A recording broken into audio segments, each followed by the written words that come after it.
And a good Thursday, everybody. Welcome in. Chase and Big Joe, 102.5 The Game.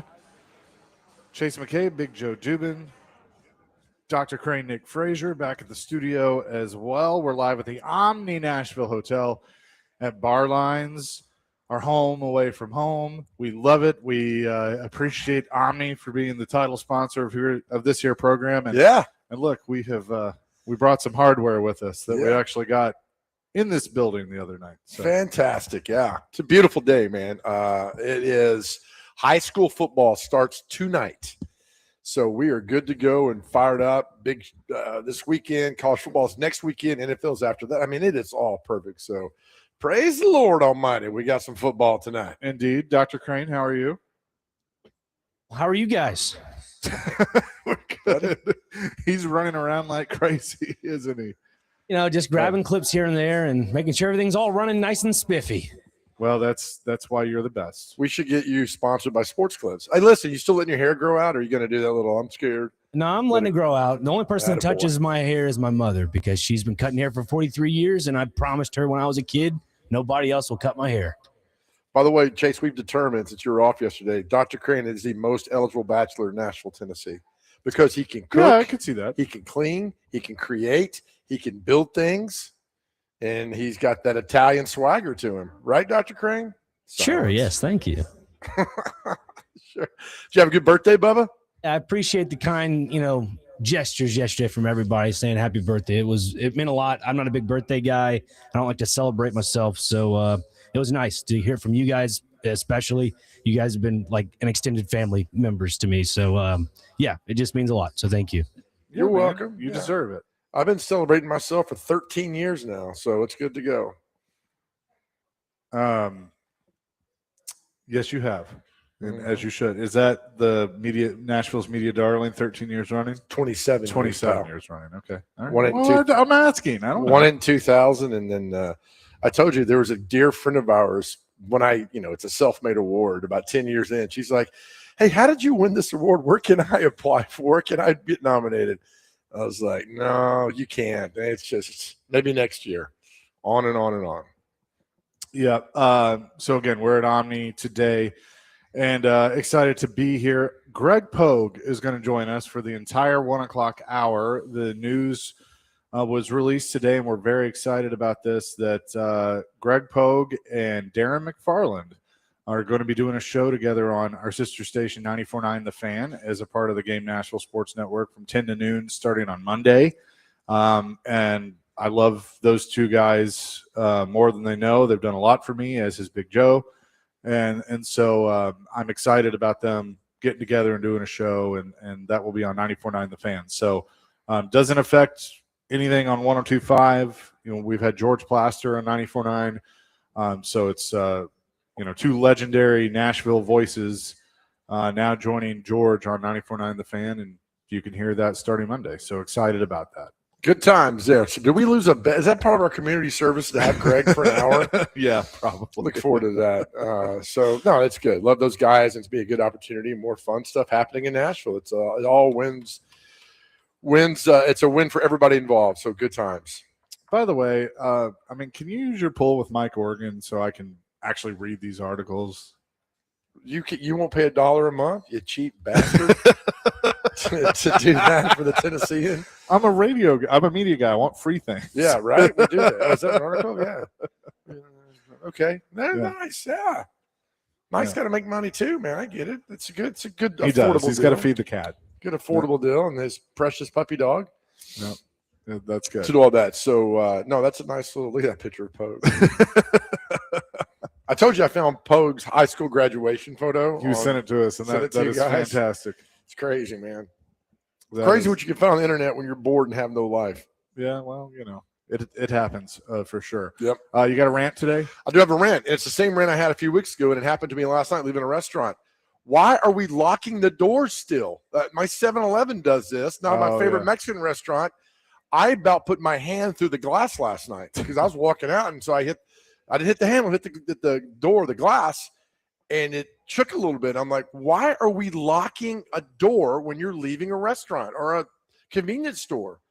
And I was like, it's the same thing we talk about all the time. If you own a restaurant or convenience store, tell me why you lock one of the two doors. I'm curious because I don't think you can do that. So that's I'm upset at that rant. I don't get it. I mean, every time I see that, places do it all the time. I don't understand why. Yeah, I don't really I'm going to knock it down. I'm going to knock the whole door down, and I'm going to take it, and I'm going to sue you. I'm going to call my buddy Bart Durham, and we're going to sue everybody. Sue everybody. But no, I'm not a fan of all that. Okay. Well, do you feel better? I do. I just wish businesses would stop locking one of the two doors. I sure, don't know why they do that. I'm sure there's a logical reason behind it, but I don't know what that Tell is. me what it is. I'd like to know what it is because I don't think they know what it is. So 615-737-1025. Tell me why you locked one of the two doors. In like an entrance. Yeah. 7-Eleven does it all the time. My favorite one out in Hermitage, it does it all. I'm like, stop doing this. Dustin in Hopkinsville wants to know, Dr. Crane, did you meet a nice girl last night before 9 o'clock? No, I don't think I don't think so. No, but no, I don't have a problem with that department. I appreciate the concern though. That's a weird time. Why 9 o'clock? I like that answer, by the way. No, I don't have a problem in that department. Is he trying to pull a Shooter McGavin? Meet me at the 19th No, I green think- at 9 p.m. Is that what he's talking about? No, he's asking like for your birthday, did you meet a nice girl? But he's, you're an old soul, so you go to bed before 9. So I think that's what he was asking. I got you. Yeah. I thought he was making a Dickerson Pike reference, but he's not. So that's okay. No. Well, I don't explain that, Dr. Crane. I don't understand that. I don't understand the Dickerson Pike reference. What does that mean? Yeah. I think if you're trying to get knighted, I think that's where you can go for a certificate or Good something. Lord. You guys have mentioned it before. I didn't know. Just Don't bring us into this. Don't even do that, man. Don't even start with that. I told you, it's a family show, man. I love you. Gosh. No more of that stuff. 6727 says one of the reasons if the wind is bad, they don't want the wind to catch the door. That is, what number again is that? 6727. That is absolutely false. The wind. What do we live in, Chicago? No. The door is, why is one of the two doors locked? It's just ridiculous. I don't understand that. 7636 wants you to know that Bart is dead. Talking about Bart Durham. Oh, great Bart. well, Well, Blair. Blair. Yeah. I mean, the whole. It's still called Bart Durham. It is. Yeah. So, yeah. Friends of the station. Bart So Durham. that's right. He is. I love Blair Durham. So Blair, we'll call Blair Durham. That's it. Well, Blair calls us a lot of times. Blair does call us all the time. Blair, call us and let us know why the damn door's locked. Everything else that goes on. Man, I want to know what's happening with that. 4312, you can't find these women in Belmead. I don't know about that. I'm kidding. Dr. Crane, where do you go for happy hour in Belmead? Sperry's? Is that where your go-to place is? yes. Pogue will be here in a minute. We'll get you some gift cards. Yeah. Is it Sperry? You know what? You know what could be a good place for you, Dr. Crane? The Belmead Kroger. Did they tear it down yet? It's gone. They didn't tear it it's down? gone. It's been gone. Damn it. Yeah. Is there a Belmead Publix? Yes, there is. Okay. If there's a Belmead Publix, and look, I tell you guys all the time, the Publix in Donaldson is like walking into Studio 54. The music they play in there is fantastic. It's like Studio 54 / Spinnaker / Club La Vela. The music there is great. So, Dr. Crane, wear your Sunday best, go to the Publix in Belmead, and then do your work, buddy. Can you do that? Yeah, I can do that. Do I need to wear the Jerusalem 3s or we can pass with that? What the hell's that? Those are the sandals, the open-toed sandals. No. Okay. No, I don't want to. Look, Clay comes in here and wears his open-toed sandals, and I don't eat for a week. I don't need you wearing open-toed sandals. You got All it. right? Thank you. What is our question of the day? So, in honor of high school football tonight, in honor of high school, they got like Baylor and Brentwood Academy on ESPN2 tonight down in Chattanooga. Can't wait to watch that. That's tonight. Lebanon's playing tonight. A lot of games, not a lot. A few games are playing tonight. So, we're going to have fun with this. We'll make it quick and simple. That's what she said. 615-737-1025. Text in what high school you went to, what year did you graduate, and who's the greatest high school football player you remember from your high school. You didn't have to play with them. Your brother could play with them, or your younger brother, older, whatever. Doesn't matter. 615-737-1025. Your high school that you graduated, and just a great player from your high school that did that. I will go first. McGavick, class of 86. I played with two guys. Leon Baxter went to UT and tragically passed away at Knoxville. Long story. Don't get me started. Would have been in the NFL in the Hall of Fame. Great player. And then my guy, Al Thompson, fullback, tight end, Metro police officer for 30-plus years. That guy destroyed people in the football field. So Al Thompson and Duke Baxter, love both you guys. Miss you, Duke. Those are my guys.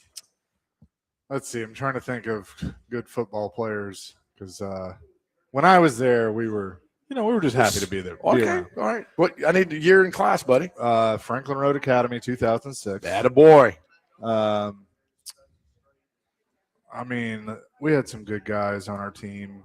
That give us one. Give us one good one. I'm thinking. Hang on. I'm thinking. You can make up a name. How about female Nathan Sanders, Nathan wide receiver. Sanders. There you go. That's a good one. Played DB. He was in my class. Good dude. We'll take that. Dr. Crane? There's a handful. You could go Mr. Donnelly, class of 61. He goes way back to the NIL, and that's the Nashville Interscholastic League. Does he have a first name? Yes, I believe it is Bill Boots Donnelly. Excuse me. My goodness. Boots Donnelly. I'm over here scrambling my brain. But no, him. Look, I just need one. And what year did you graduate? I graduated 17 at Father Ryan. Donnelly is one of the biggest, but then you also go Jawan Williams or, Prince Charles of War. Why are you making it more difficult than it is? One player. He's multitasking back What there. year did you graduate and what school did you go to? So our man here in front row here, this young man, Bowling Green, class of 75, graduated with John Carpenter. I believe so right there. Handsome young man too down there in the front row. He's busy right now. He's doing work for Mr. Fisher. Hey guys, you guys saying? Oh man, we will have Greg Pogue with us in the 1 o'clock hour. So looking forward to that. We'll take your questions of the day. 615-737-1025 is our phone and text line, driven by WilsonCountyHyundai.com. It's Chasing Big Joe, 1025 The Game.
Yes. Chase and Big Joe, 102.5 The Game here on this Thursday, live at the Omni Nashville Hotel at Barlines. Does this make you happy? Love Cool in the Gang. What is our question of the day is your high school, when you graduated, and a great football player. You didn't have to play with them, but from your high school, 615-737-1025. 4720, man, you're the best. That's great. Hume Fogg academic class of 88. No football team, but we had a damn good band. Best drummer was Joel Chance. You keep going on, Joel. Well done there. Yeah, so in honor of high school football starting tonight, your high school, what did you graduate in? The bet doesn't have to be a guy who made the NFL or college, just a guy you remember in high school football who was just pretty badass that you still remember all these years later. Yeah, for sure. Fall show. JT says FRA class of 1988. Tate Rogers, quarterback, went on and played for Princeton. Tate was class of 86. Greg Weil was tight end in 88. I remember seeing the pictures of all those guys in the training room because they had like a wall of fame of football players. Oh, yeah. With the late, great coach George Weicker. I remember Tate Rogers was a good quarterback at FRA. No, he didn't play against the big boys. Probably a little bit scared, but that's okay. You see, there you go. You just got to throw your little jab in there. No, that's not. He's good. 3678 says class of 2014, Cooper High School in Abilene, Texas. Dominic Rhodes, 96 state champion and Super Bowl champion. That's right. Running back for the Colts. I think he was number 33, if I remember correctly. That sounds right. Jeremy in Clarksville went to high school in Pontiac Township High School in Illinois, class of 92. Carlos Fowler, defensive end, played at Wisconsin and drafted by the Broncos. Carlos Fowler. I remember that name. That is Chris Fowler's younger brother. No, it's not. It is not. Keegan says Camden High School, graduated 2017. Greatest player is Super Bowl champion and current Cincinnati Bengal Tanner Hudson. Oh, nice. Is that the is that tight end? Is that the tight end guy that played for Tampa? I think it is. Ryan says Centennial 2002, Marcel Scales. Marcel Scales. So Tanner Hudson there. Dustin in Hopkinsville. 2006, Christian County High School in Kentucky. Keith Tandy, quarterback, also a baseball player. Went to play with the Tampa Bay Buccaneers, as I believe is a corner. Started for 2 years, I believe. Yeah, Tanner Hudson, born in Paris, Tennessee. That's right. He was the Bucs when they won the Super Bowl in 20, and he's with the Bengals now for 4 years. Thank you for letting us know about him. Where did he went to high school at? Didn't say where. Camden. So stupid, Joe. Yeah, so that's awesome. 2104, Father Ryan 95, Chris Herndon. Dr. Crane, remember Chris Herndon? Yeah, he was a part of that really good team that almost won. In 97, they definitely won the state title, but yeah, he's part of that. Who was the who's the coach there? Believe that was that Coach Derek? It might have been Coach Derek. I know Kurt Page was in the midst of all that as well. I have to go back and look real quick. Yeah. Chase, you ever talk to Kurt Page? Sometimes. Inside joke. Sorry about that. Just folks just know it's funny. Just laugh. It's an inside joke, and everyone's invited. Right. Yes, it was Kurt Page in 95. Okay.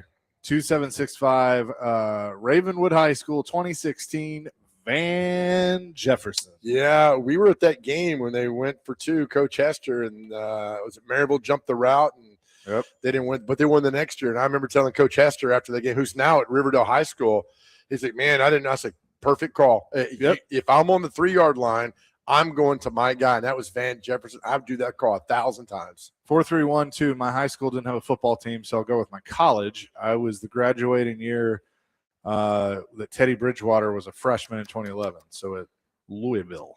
Oh, okay. Michael and Madison, good pasture class of 2017. Keenan Reynolds, easy.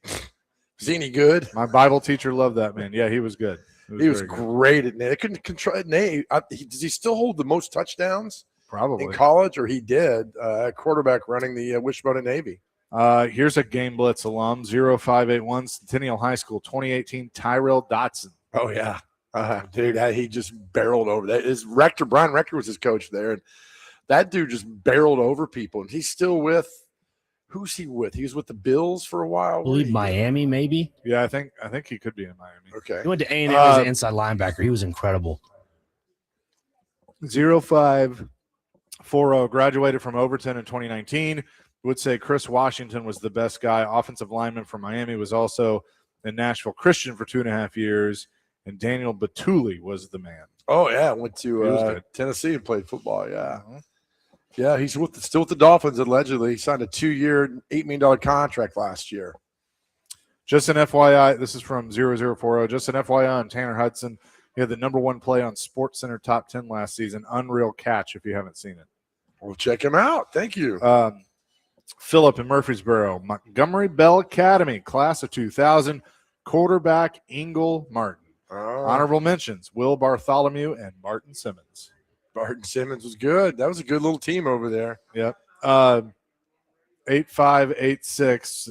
2009 Stewart County High, 2-time All-State Chance Swartz. Nice. I love hearing these names in these random high schools. I love it, man. 2882. Good Pasture 2004, Patrick Turner. He was good at USC. A little stint in the NFL for a little. I think he was teammates with Derek Mason for the Jets for a little bit. Dustin at Hopkinsville adds, okay, doesn't have to make the NFL. 2006, James Willis had a hot girlfriend. There you go. Yeah, making the NFL is not the clarification. I love Dustin. Great football player. Just something that you remember from them from high school. Jeremy in Clarksville says Carlos Fowler did have a brother named Chris Fowler. He was a wide receiver, not the same one, played at Illinois State. Told you. You mocked me. Tim in Nashville, MBA, Montgomery Bell Academy, class of 96. Has some great ones over the years. Marcel Reed is the latest of the great ones. So they got Marcel Reed. What's the running back, Dr. Crane, that knocked you over? Ty Chandler. Ty Chandler. We used to say on the Game Blitz, Friday is tie day. Yeah, he was good, man. Went to Knoxville. They ended up playing his final year at Carolina. I think he's still in the league. For the Saints.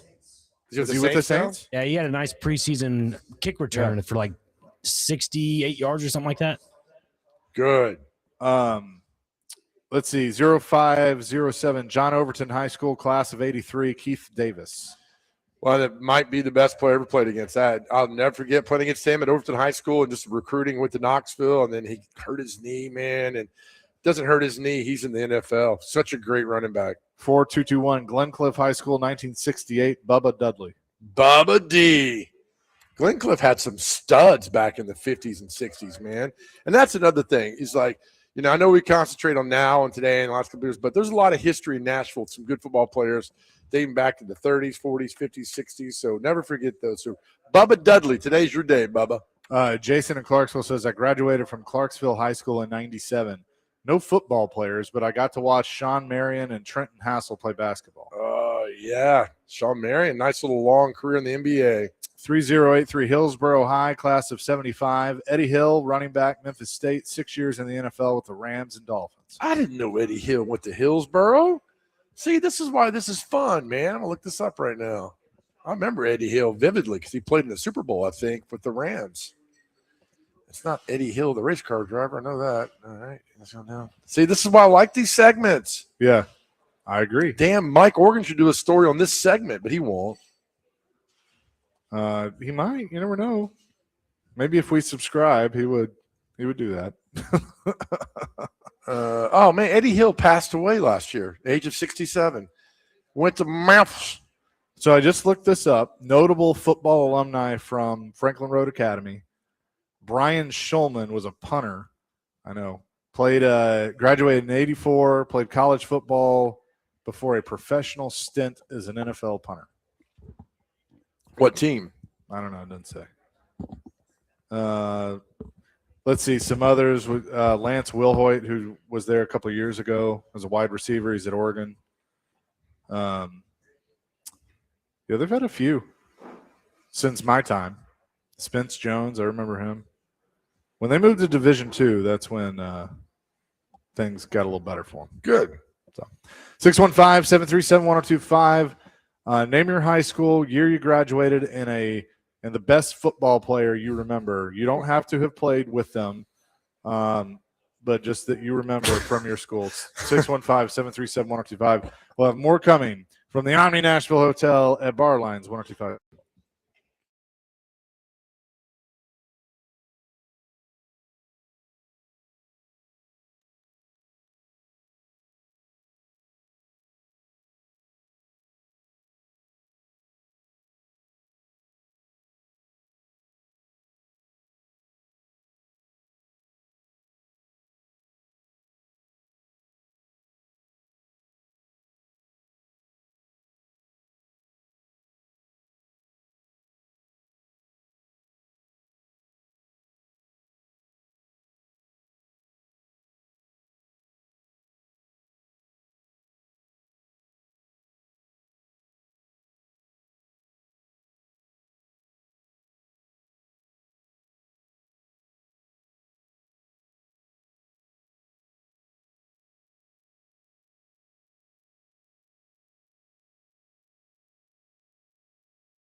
Get paid for the last 2 Cats games?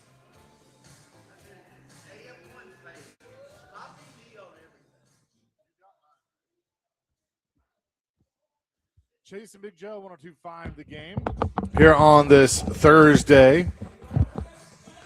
God, she was a dream. Got some good music. Greg Poe going to join us for the 1 o'clock hour. Looking forward to that. Part of our community service. Yep. Mike Organ in the 2 o'clock hour. Right? Who knows what's going to happen at 2:30, and then we'll just keep on down the line. Let's go to the phones for our question of the day. Leanne wants to answer. Leanne, what's up? Stratford High School, class of 1988, Joe Frog Campbell. Oh, you can't go wrong with those boys. Hey, Joe Campbell's. Corey Fleming, yep. Cowboys, World Super Bowl champion. Yep.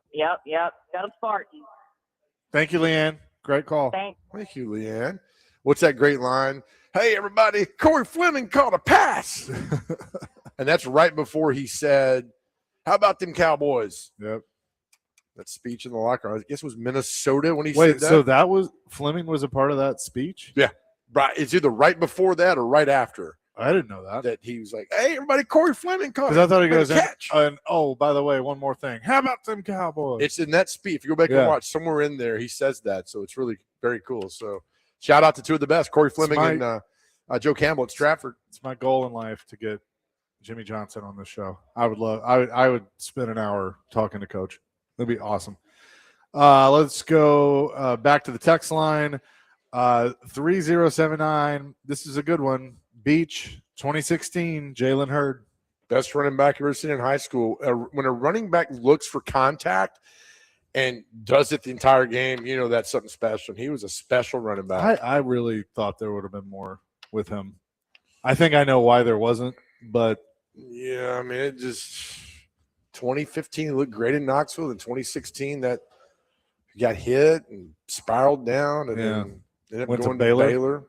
But did he ever get a sniff in the NFL? Oh, he played for the 49ers. That's right. Drafted, yeah, that's right. Then broke a bone in his knee and was never the same. Yeah, but you can't take away what he did in high school. 5754 MLK Magnet class of 2016. When I was a freshman, the senior class played against Mookie Betts at Overton when they were freshmen. Pretty good. He played football. I didn't know Mookie played football. He did not play football. No, I thought he just played baseball. Okay. His mom would not let him play football. He only played basketball, bowling, and baseball. Okay. The 3 Bs. Nevada Josh, McQueen High School class of 04. Chris Carr, Titans defensive back, was a senior when I was a freshman. Kyle Van Noy graduated 4 years after me, and Brandon Ayuk 6 years later. Oh, nice. NBA guys were Armin Johnson and Luke Babbitt. Luke Babbitt. That's pretty cool. Jacob in Murfreesboro, Beach High School 2016, Jalen Hurd.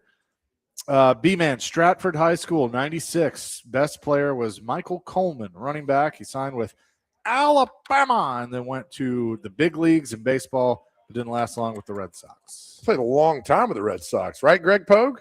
Greg Pogue knows that. He played a little time. Michael Coleman did. Should have gone to Alabama, though. If you chosen football, basketball, baseball, go choose football. Kyler Murray. Kyler Murray chose football. Choose football, people. Let's see. Matt from Paris says Patrick Willis, Brewston High School, 2003. What a bad dude, man. What a bad dude. He was a great player at Ole Miss, great player for the Niners. And then he's like, you know what? I've had a good career. I'm done. I think he's doing like computer AI something in and he's Silicon in the Hall Valley, of Fame, right? In the Hall of Fame. Yeah. Which, look, we can – there's probably people that will argue that. I don't know how you feel. I think the resume was Hall of Fame. He just didn't play very long. That's it. I mean, but they looked at it as good enough of – yeah. Still voted him in. Good for him. Mac from Waverly went to Boone County High School.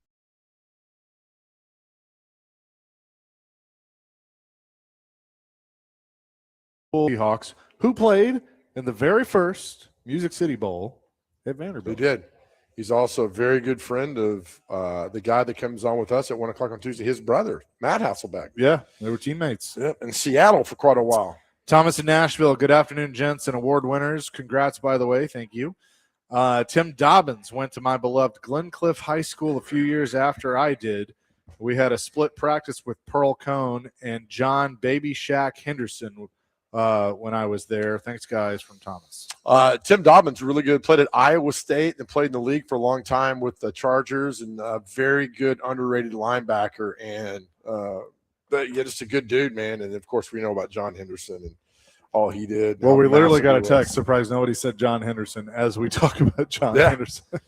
Pearl Cone class of 98, I think it is. So again, the question of the day is where you went to high school, the year you graduated, in a famous football, or not a famous, but the best football player you remember. Didn't have to be when you were there, but just from your high school. Correct. 4070 Lipscomb Academy class of 22.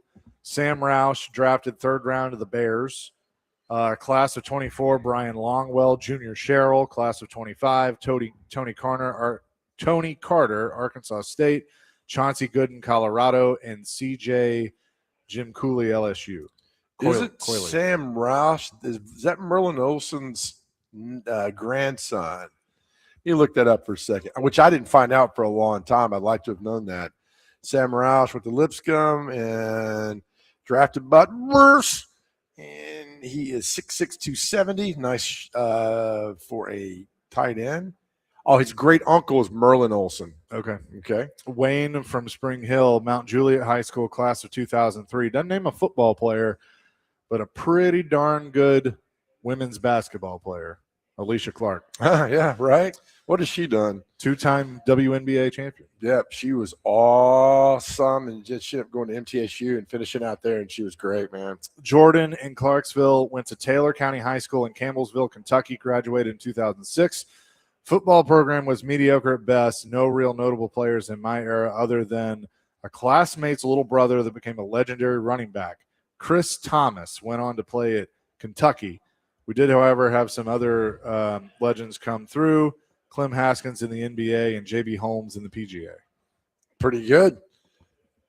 J.B. Holmes. Greg Pogue knows J.B. Holmes. Guy's a good golfer. Josh, Maplewood Comprehensive High School, class of 2005. But I remember Preston Brown, who went to play for UT.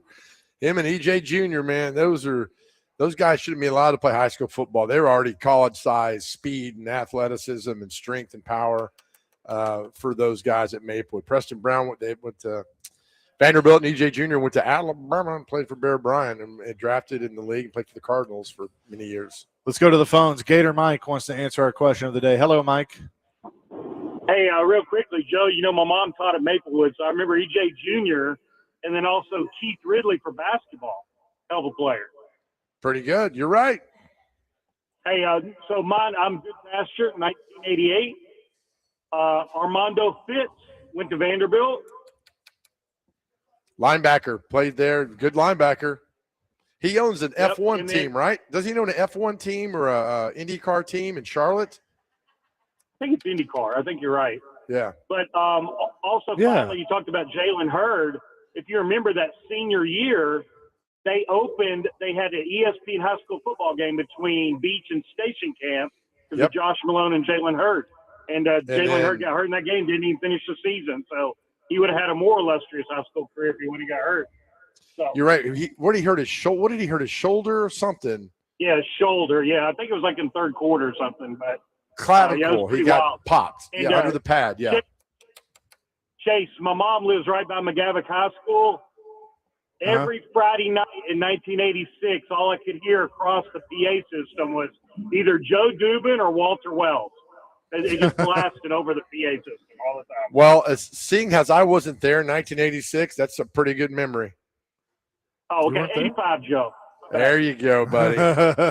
I'll tell you a quick story about Coach Wells. Got in one game. He got pushed after the ball. He turned around and he slugged a DuPont high school football player under the mask, pretty much knocked the guy out, and they kicked him out after one play in the game, and we remember that play forever. Oh, it's awesome. Anyway, you're awesome. awesome. Talk to y'all as always. Thanks, man. So Armando Fitz, as soon as he said that name, I'm like, I know that name. I've met him before. Yeah. He used to own a NASCAR Busch Series team. Okay. And Casey Atwood drove for him for a little bit, but he was teamed up with Terry Bradshaw. Oh. And it was Fitz Bradshaw racing in the Busch Series. Kerry Earnhardt, the oldest of Dale Sr., drove for him, had the Supercuts car. I actually, no lie, was going through stuff at my mom's last night, and I found a bunch of my old die-casts, and I found his car because it was a Kerry Earnhardt. Really? Oh, and I'll tell you where I met them, because I met him, Tim Fedewa, and Kerry Earnhardt at Greer Stadium. They had the race car there. How they got it into Greer, I don't know. But they had it on the concourse. Oh, wow. This was probably like 2003, 2004, somewhere in there. Yeah. He was good. Because they were racing out at the Super Speedway. That's awesome. Him and Chris Gaines were linebackers at Vandy in the mid-'80s. And, proud graduate of good pasture. Well, what was funny is I was with my dad, and I'm like, oh, yeah, that's the owner of the race team. And he goes, he played at Vanderbilt. Yeah. That's good, man. That was a good team. I thought Mike, though, would go with Jeff Jarrett. A little disappointed he didn't name Jeff Jarrett, but we'll name Jeff Jarrett. We love Jeff Jarrett. Let's go to John on our question of the day. John, what you got? Class of 1980, Huntington High School Mustangs. We're the defending 2A champions from last year. Our best player, I guess, is Tim Priest. He's the former voice of the Vols. He played defensive back at UT. So I guess Tim Priest would be ours. I'm not going to find one better than that. That's a good call. And congratulations on the championship. And hopefully we'll see you guys back in Chattanooga in December, Bubba. Hey, Patrick Willis got hurt. That's why he had to quit. I think he had a bad case of turf toe or something, and he got hurt. Yeah, you're right. Said, the heck with it, I'm done.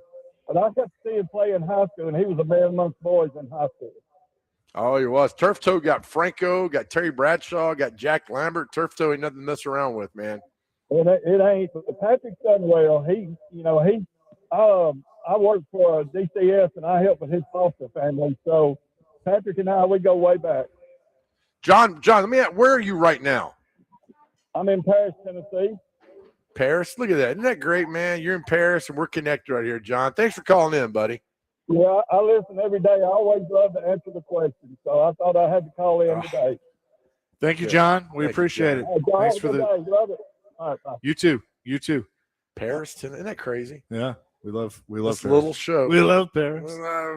Eiffel Tower in Paris. We love it. Got engaged there. Thank you. We'll continue with the answers on the question of the day, but I do want to get into this of this judge in Louisiana that has made a ruling and what it may do to college football. And Ryan McGee, our friend from ESPN, might have the perfect description of this on his tweet. We'll talk about that coming up next. Chasing Big Joe, 102.5 The Game.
Thank you. Chase and Big Joe, 102.5 The Game here on this Thursday. Our man Todd from the Omni just walked in. He's a big part of this show, so we appreciate him and all the support. Absolutely. We did bring the trophy today, the TAB Excellence in Broadcasting Award for the best sports show. So we have it displayed here if you want to come. And the AF1 trophy is with us as well. It's trophy day here, right? For the Nashville Cats. We'll get back to the question of the day, but I did want to talk about this. So Pete Thamel almost 24 hours ago tweeted out, a judge in Louisiana has granted a group that includes 16 football players, including several currently in NFL training camps this summer, a restraining order that allows them to return to college sports this season. Brian McGee has what might be the perfect analogy for this. Imagine if that guy who kept hanging around in your high school parking lot when he was 21, leaning on his Camaro, telling stories about that one interception he had in the state playoffs that one time, was allowed to come back and play. That's where this is at. But look, I don't necessarily want to take a victory lap on this, but have I not brought this up? Like, I remember bringing this up to the coach, and he was like, man, I don't think it's ever going to get to that point of guys that go to the NFL, flunk out in the NFL, and still have eligibility and find a way back to college football. These guys are on teams. Yeah, I mean, right. The LSU guy had 2 sacks the other night in the game. And listen, you and I argued about this, about, give these guys 5 years. Well, then you're going to give them 6. You're going to give them 7. You have 4 years to play 5. This is what happens when presidents get involved in sports and judges who have no idea, do not belong here and do this. This is greed taking over. They're trying to ruin college football. Let athletic directors deal with this. Let coaches deal with this. Stop giving guys more time to play college football. You had 4 years to play 5.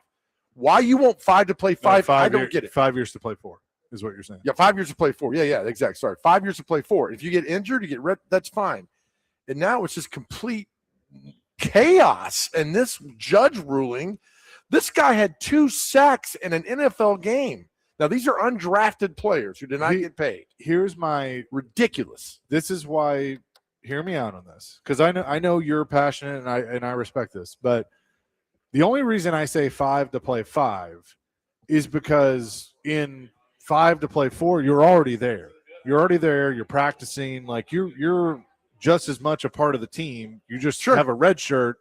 And you can't play in the game, or you can play in 4 games. Play 4 games. So why not just give them the full 5 years, since they're already on the roster, you already got a scholarship, you're already part of the team? Why can't I give them 6? I want to give them 6 years. No, that's why can't I? No, I want you to answer. Because the rule's 5. Okay, the rule was 5 to play 4. I understand. Why can't I do 6? But you're not there for 6 years, Joe. You're there for 5.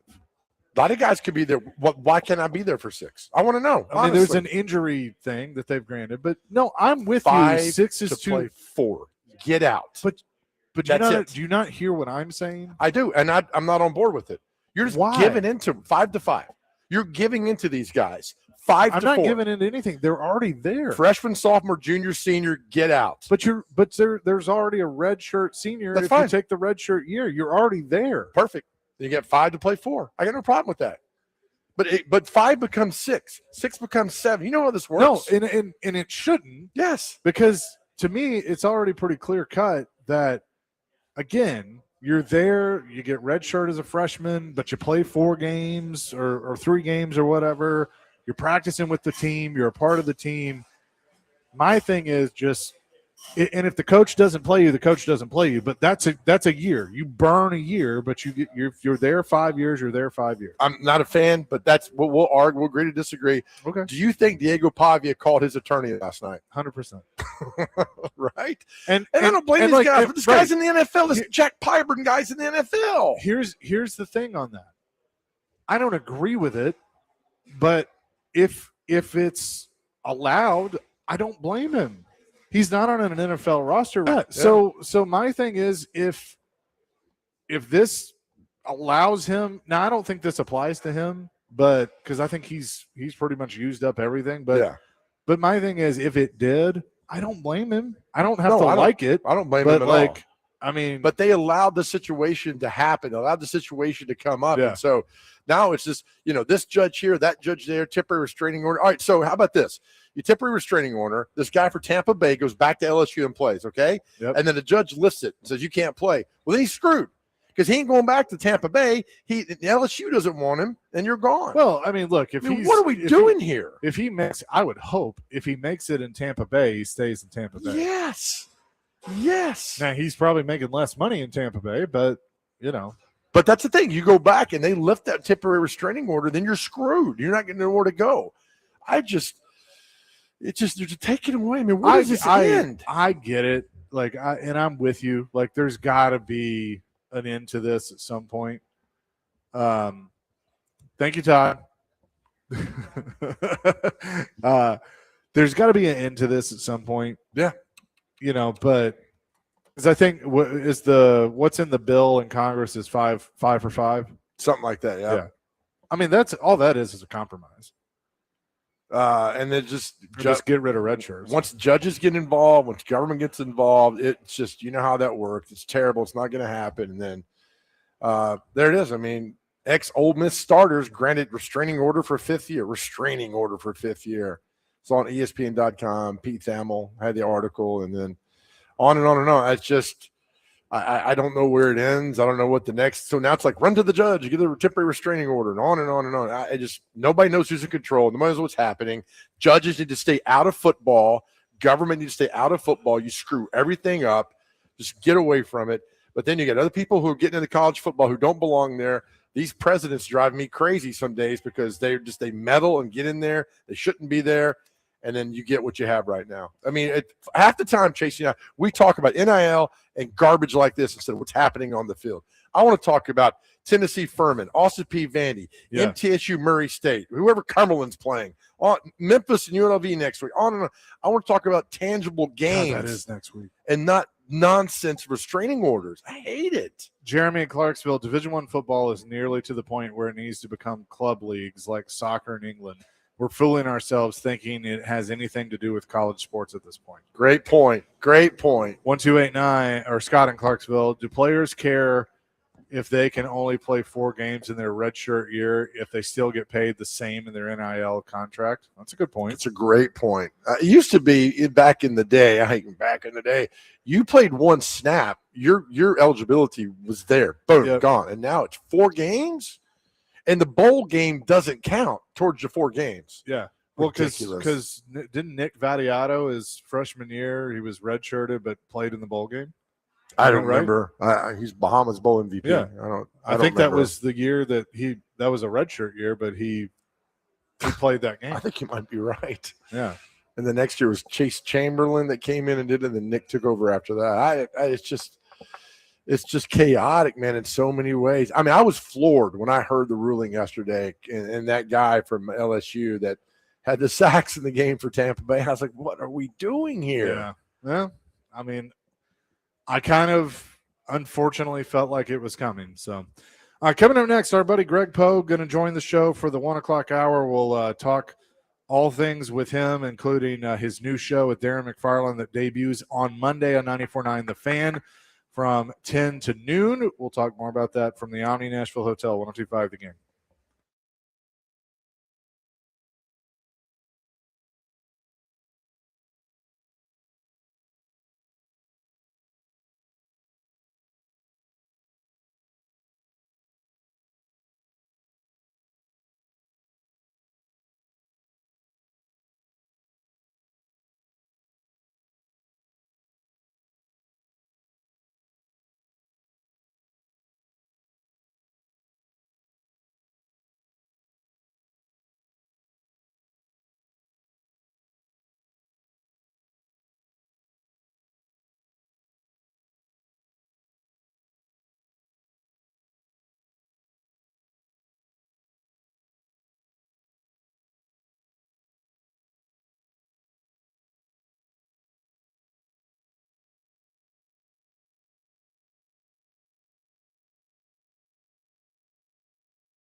The band they tried to break up I don't know how many times is back together. Chase, Big Joe, and Greg Pogue. And these two guys were like my fun uncles back in the day as I produced the Greg Pogue and Big Joe show on 94.9 The Fan and 102.5 The Game. Why would you take credit for that? It's on my resume. It's gotten me in some doors. And in some trouble. And in some trouble. And out some doors. And out of some doors as well. Welcome into hour number 2. Greg is going to join us for the entire 1 o'clock hour. Another one of my fun uncles, Darren McFarland, will join at 1:15. Announcing today, you guys are back in the family on 94.9 The Fan, starting Monday 10 to noon. And again, we have more than one sports station. So Jake's show will stay where it is, but you and Darren will have your show 10 to noon on Monday, starting on Monday at 94.9. First off, congratulations on the Tennessee Association of Broadcasting Award. So well deserved. Your show is unique. And I brought, you've got your I brought our permanent trophy for the Cats today and for the championship. A little too heavy. But congratulations. What you guys are doing is enjoyable. It's sort of, Joe, you and I sort of started that kind of thinking on over WNSR. Let's call it like it is. Fine. And here too. And here, right? Yeah, obviously. And you can talk sports, but you can also have fun doing it. Yeah, right. And you guys, when you get down a rabbit hole sometime, I go, somebody needs to go in there and grab them and pull them back out sometimes. but it's enjoyable. Congratulations. Thank you. Nick's such a great part of it. You two, and you guys are having fun. And that's the thing. I think I'm not going to sit here and break down the third string offensive guard for anybody. Correct. Okay. Because I don't give a crap who the third string offensive guard is for anybody. If you can go, and there's other good shows in this slot that we're going to be in, and you go, I look at it, you guys, I look at it like it's top 40 radio. There's top 40 sports talk.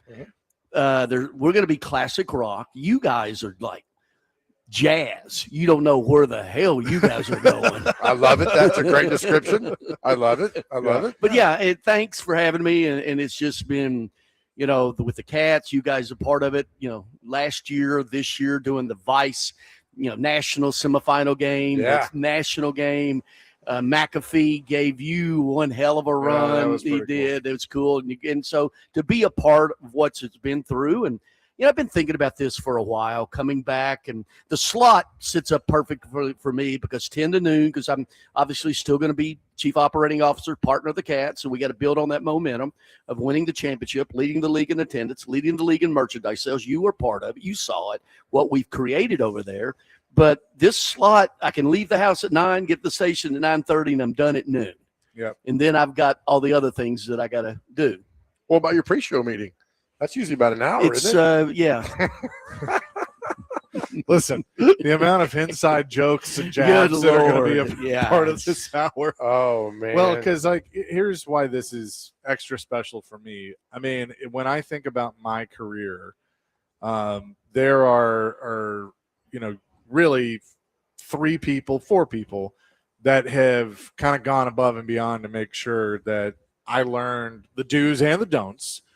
And it's you two, Darren, and then obviously Willie too. But, having worked with all of you at some point in time, I've learned a lot. And, George has been great. I've learned from him. But I think, to your point, there's no reason why, they can do their show. Buck does an incredible job. Yeah. Okay, and he started here. Yeah, and Buck and Lucas are friends. Yes. Yeah. And but their show is their show. Mm-hmm. And I told Buck that when he started. Be you. Be authentic to you. Don't try and be somebody you're not. And the same goes for me. You guys told that to me because you get into this business and you have consultants and people telling you that you have to do this and you have to do that. And it's like, at the end of the day, just be yourself. And that's what I've tried to be. And when I did the show with Darren and Willie, it was that way. When I have done the show with Joe, I think jazz is probably a great analogy because I walk in going like, well, what are we going to get into? I have no idea where this is going today. We have we have our whiteboard and our notes of like, this is where we're going to go, but we're swerving, but it's worked. And so my point is, whether you're in this business or want to get into this business, there's not a one blueprint of how you do it. No, and I listen to 5 or 6 different rock stations, music, classic, all the different ones. I want to sample. I'll sample it all.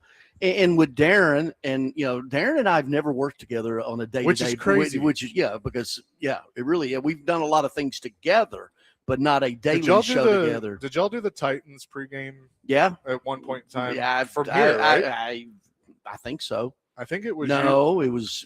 You were asking a guy you don't remember what he did yesterday. I know what I had for breakfast. I mean, I want to say there was something. It was here. It was right here. Plaster, Derek Mason, Floyd, and me. Yeah, did the pregame here. I think Darren filled in. And then Darren obviously his work on Predators Radio, and Lauren, his lovely wife. I mean, it's going to be an easy fit. It really will be, and we're going to have some unique segments to it and just have fun. I mean, and I was talking to Fisher and my business partners, Jeff Fisher, Jeff Jarrett. I'm very fortunate that people of that stature have the confidence in me. Double Jeff. Yeah. Oh, I got a brother-in-law Jeff at my house right now. There's Jeff Cole. There's Jeff Roy's Meat Service. Oh yeah. How many Jeffs you need? Yeah. A ton of them. Yeah, I can loan you 2. But yeah, it just seems right. I stepped aside 3 years ago. The model is I like this because my company is buying the time. Yep. We know that, and like Plaster does. So I don't necessarily need to control the content, but I think where we are now in this, it just seems to make sense. I've got this slot.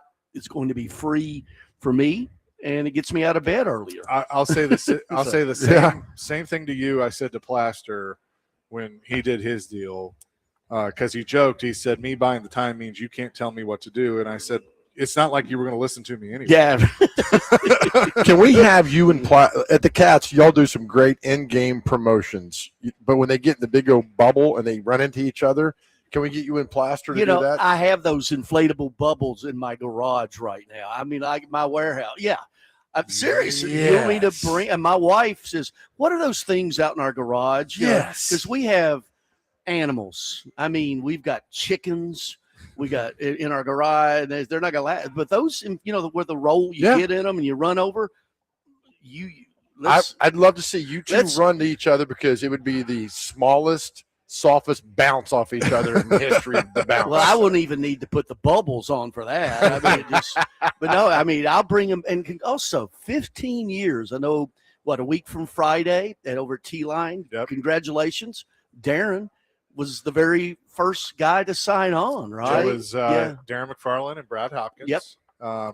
That signed on 102.5 The Game. And then I came along. Joe came along. I remember I had to 6 o'clock in the morning over here in front of Bridgestone Arena. They're about ready to get in a fight. I said, "Damn, it's too early in the morning for you guys to fight." Right. That's right. Well, Joe, so let's see, because I came along as an intern about 2.5 months into it. It was like in November. August 29th, 2011, 102.5 started. We're celebrating on the 28th because that's a Friday. Joe was still at Channel 2 doing the Big Joe podcast for like an hour. Isn't that right? Yeah, maybe. Yeah, like part-time. And then my first week was interning on a show called The Sports Revolution with Joe and Willie. And my life has not been the same since because I'd gotten to know Willie. I was a huge fan of Joe from Channel 2. And the first words he said to me, he looks at our producer, the late, great, incredible Hull, and goes, "Damn, you're right. He is cute." And I was like, what am I getting into? Yeah, right? Welcome in to the show. Oh, good times. So we're celebrating. We're figuring out different things. Having you and Darren there, and might do some reunions and hear some old voices and stuff. Yeah, and the thing, too, is it also – thank you. And thanks to Mike Organ, the Tennessean, did a nice story. You were quoted in there today in the Tennessean. It's a good week for the Chaser. Yeah. And, trophies and all that stuff. Yeah. And so it just fit. That's the thing. It just fit. What you guys have done is really sort of open the door of how things can be, of where you don't have to just drown it. Right. You know? Yeah, right. Yeah. You know, I've spoken to a few journalism classes this last year, and I always bring you up. I bring you up because of the interview you did with Bobby Knight. And students are like, well, what if we can't, they got the person will talk to us. And I'm like, Greg Pogue found a connection. Remember I'm talking about with Bobby Knight. Will you please tell this? Because I think it's a great way. If you're a young journalist, listen to this. It was 81, the year they won the national championship. Isaiah, their first 2-round games were in Bowling Green. Okay, and I'm a Cub reporter, 23, 24 years old. And he had just stuffed the guy in the trash can. Yeah, he had been arrested in Puerto Rico. Yes. He had threw the chair across the, with Teddy Valentine and all of that. And he was, broke the phone at a press conference. Remember that? Yep. Beating it on the table. So, I'm there, I'm covering it, and I asked him a question. And it wasn't too technical because, the things, you do is when you ask a question, you don't have to prove how smart you are with the question. Right? Because usually you're not that smart. Correct. Okay. So, but it was a question, and, my dad, high school, college basketball coach. And so I grew up with it. And I asked a question just about maybe Isaiah Thomas, blah, blah, blah. And he goes, he looked at me and said, oh, you think you're a smart ass? Something like that. And I go, and I didn't say anything. He said, what do you know about basketball that you can ask me that question? I said, well, my dad was a high school and college basketball coach. I sort of grew up in it. I just thought it was a question. And so we went on with a press conference. He answered it. And then about 10 minutes after the press conference, I'm writing whatever I'm doing and tapped on the shoulder. And their SID comes over. Coach Knight wants to talk to you. Oh, God. He's going to stuff me in a garbage can. And so he invited me in. We became, quote, pen pals. He wanted to know about my dad. But the fact that it was the son of a coach opened that door to him. And over the years, he would reach out to my dad, not me. He knew you spoke the language. Though. Yeah, well, he just, you go in there, you don't have to. We're not that smart. You know that? Right. We really aren't. But you found a connection in a way to get this guy to open. It's Bobby Knight, who hates everybody. Yeah. But you found it when I told this, like, follow this lead, research. Yeah. Find a connection, and they'll open up. They always open up. So your story with Bobby Knight, I've always loved that story. I have you a Fisher one, too. I haven't told. You got one? You want one? Yeah. So we're already late for break. I don't care. It's like old time. You're not. Yeah. I mean, is it 1:11? We got to be back on at 1:15, right? That's the title of his book one day. Yeah. Late for break. No, it's Bite Me Consultant is what it is. That too. Or you can't make this poop up. How about that one? No, all right, I'll tell it later. No, well, tell it. You have the permission to go to the break. Okay. Coming up next, Darren McFarland going to join us, and we'll talk more about what you guys are going to be doing. We're live at the Omni Nashville Hotel. It's Chase and Big Joe and Greg Pogue, 102.5 The Game.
Well done, Dr. Crane. Chase and Big Joe, 102.5 The Game on this Thursday.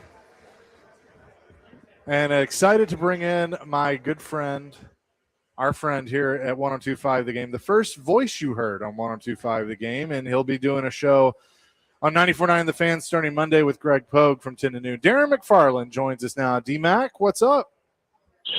What's going on, Chaser?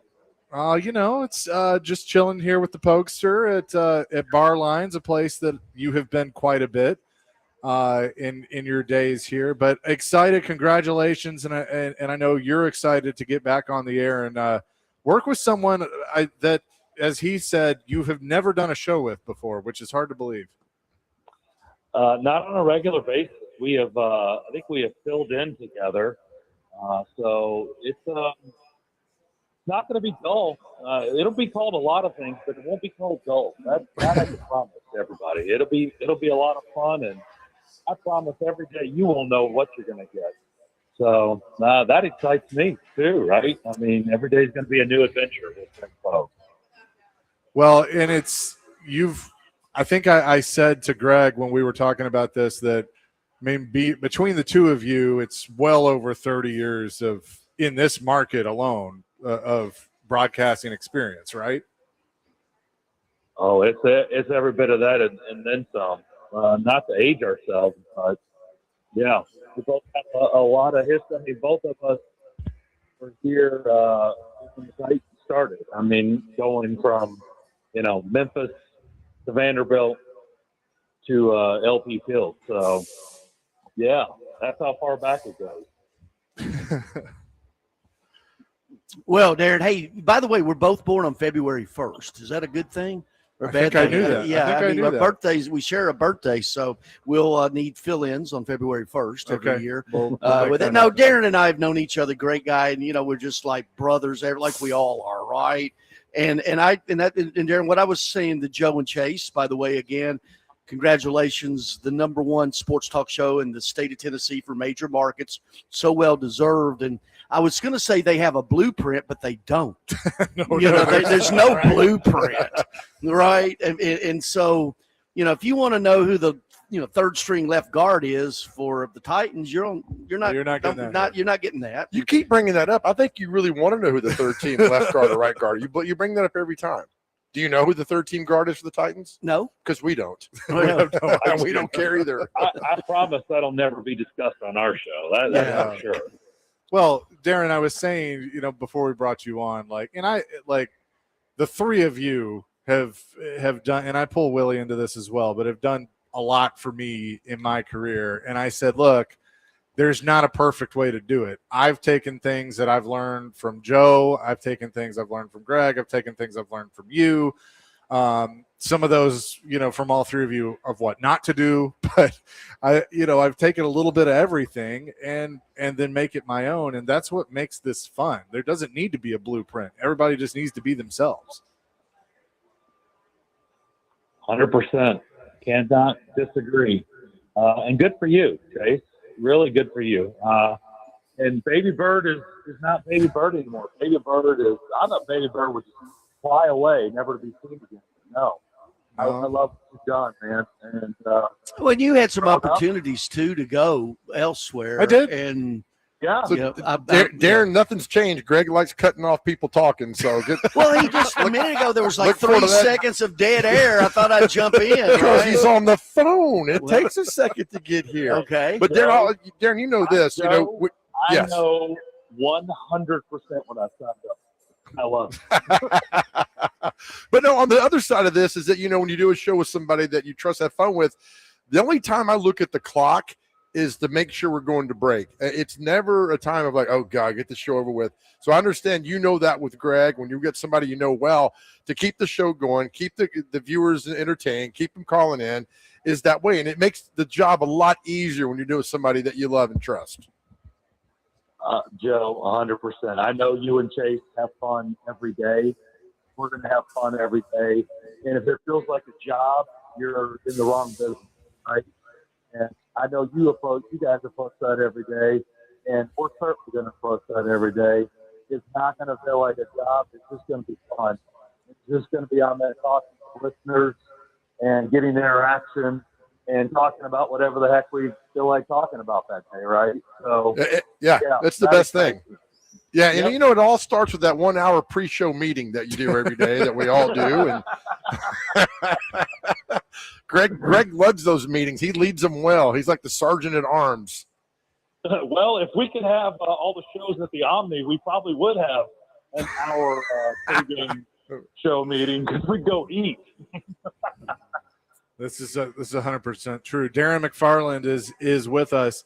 So, Darren, I want to use this opportunity to officially invite you to next Friday, which is celebrating 15 years of 102.5 The Game, because you were the first voice that people heard, you and Brad Hopkins doing the first quarter on August 29th, 2011. So about 9 days out, 15 years ago, what do you remember about kind of the lead up? Ooh, man, it's hard to believe that's been 15 years ago. Wow.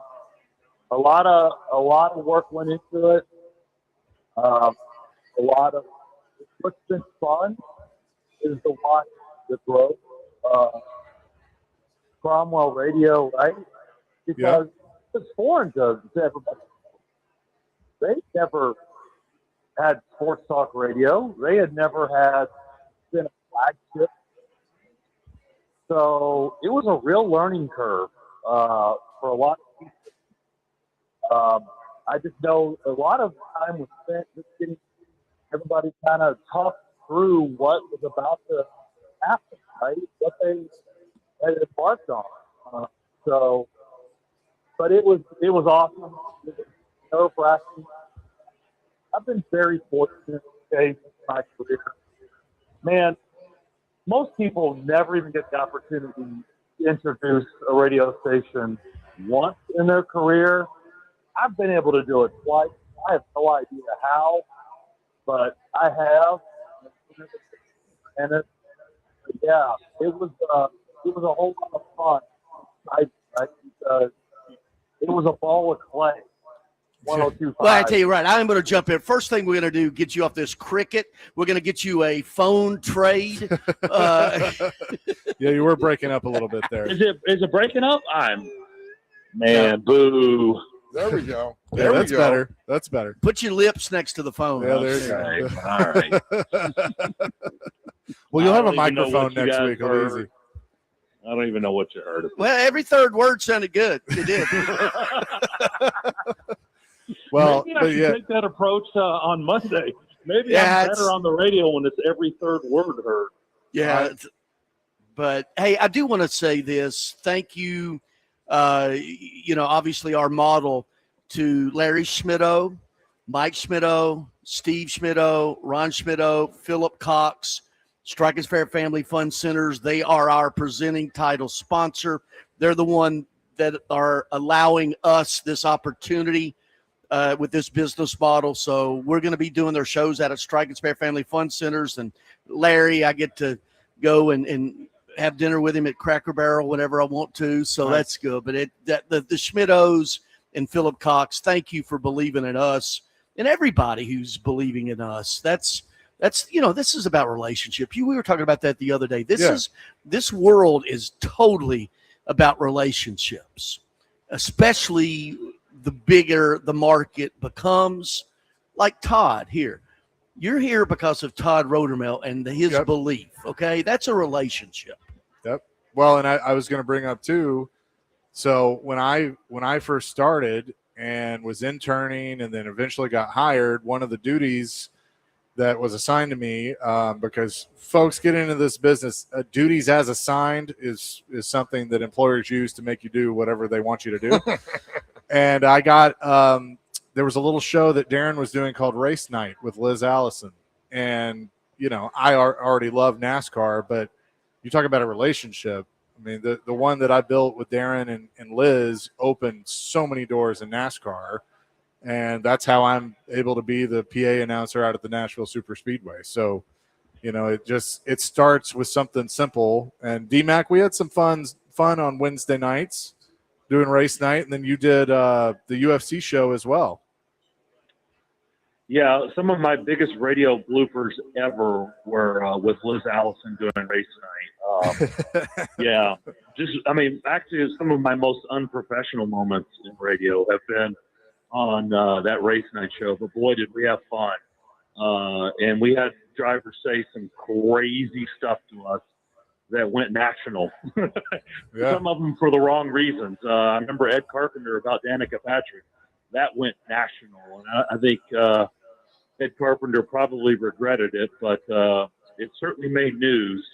But getting back to what Greg said real quick, great family, great folks, obviously great baseball family. That's something that Greg and I definitely share. Not only do we share birthdays, but we share our love for the game of baseball. So, and I'm a big fan. And we go to the Strikers Fair all the time. So we're big fans of what they've done. By the way, they just keep growing and growing and growing. So we are so happy to have them associated with our show. And they just bought sponsor. 2 in St. Louis. Oh, cool. Yeah. Really cool. Yeah.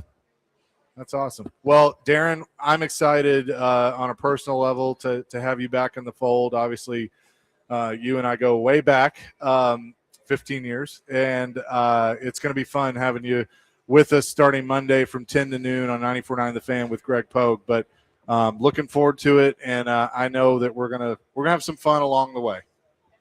Can someone meet me on Monday morning to show me what room I'm supposed to go to? Because I don't know where I'm Yes, we'll make sure that's taken care of. Catering at 8:30. All right, pre-show meeting. Yes. There you go. Oh my God. All right. Thank you, Darren. Guys, great talking with you. I'm looking forward to being back and seeing everybody every day. Thanks. Absolutely. Darren McFarland, again, Greg Pogue and Darren McFarland. The official name, the Greg Pogue and Darren McFarland Show, right? Yeah, it was going to be Greg Pogue and others, but I thought, And others. Others, Jim Beam, Evan Williams. George. Hey, George Dickel and Sundrop. That's Come on right. now. Johnny Walker. We gotta have red that. and black. We'll have more with the Pokester coming up next. Chasing Big Joe, 102.5 The Game.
Big Joe, 102.5 The Game here on this Thursday at the Omni Nashville Hotel at Barlines.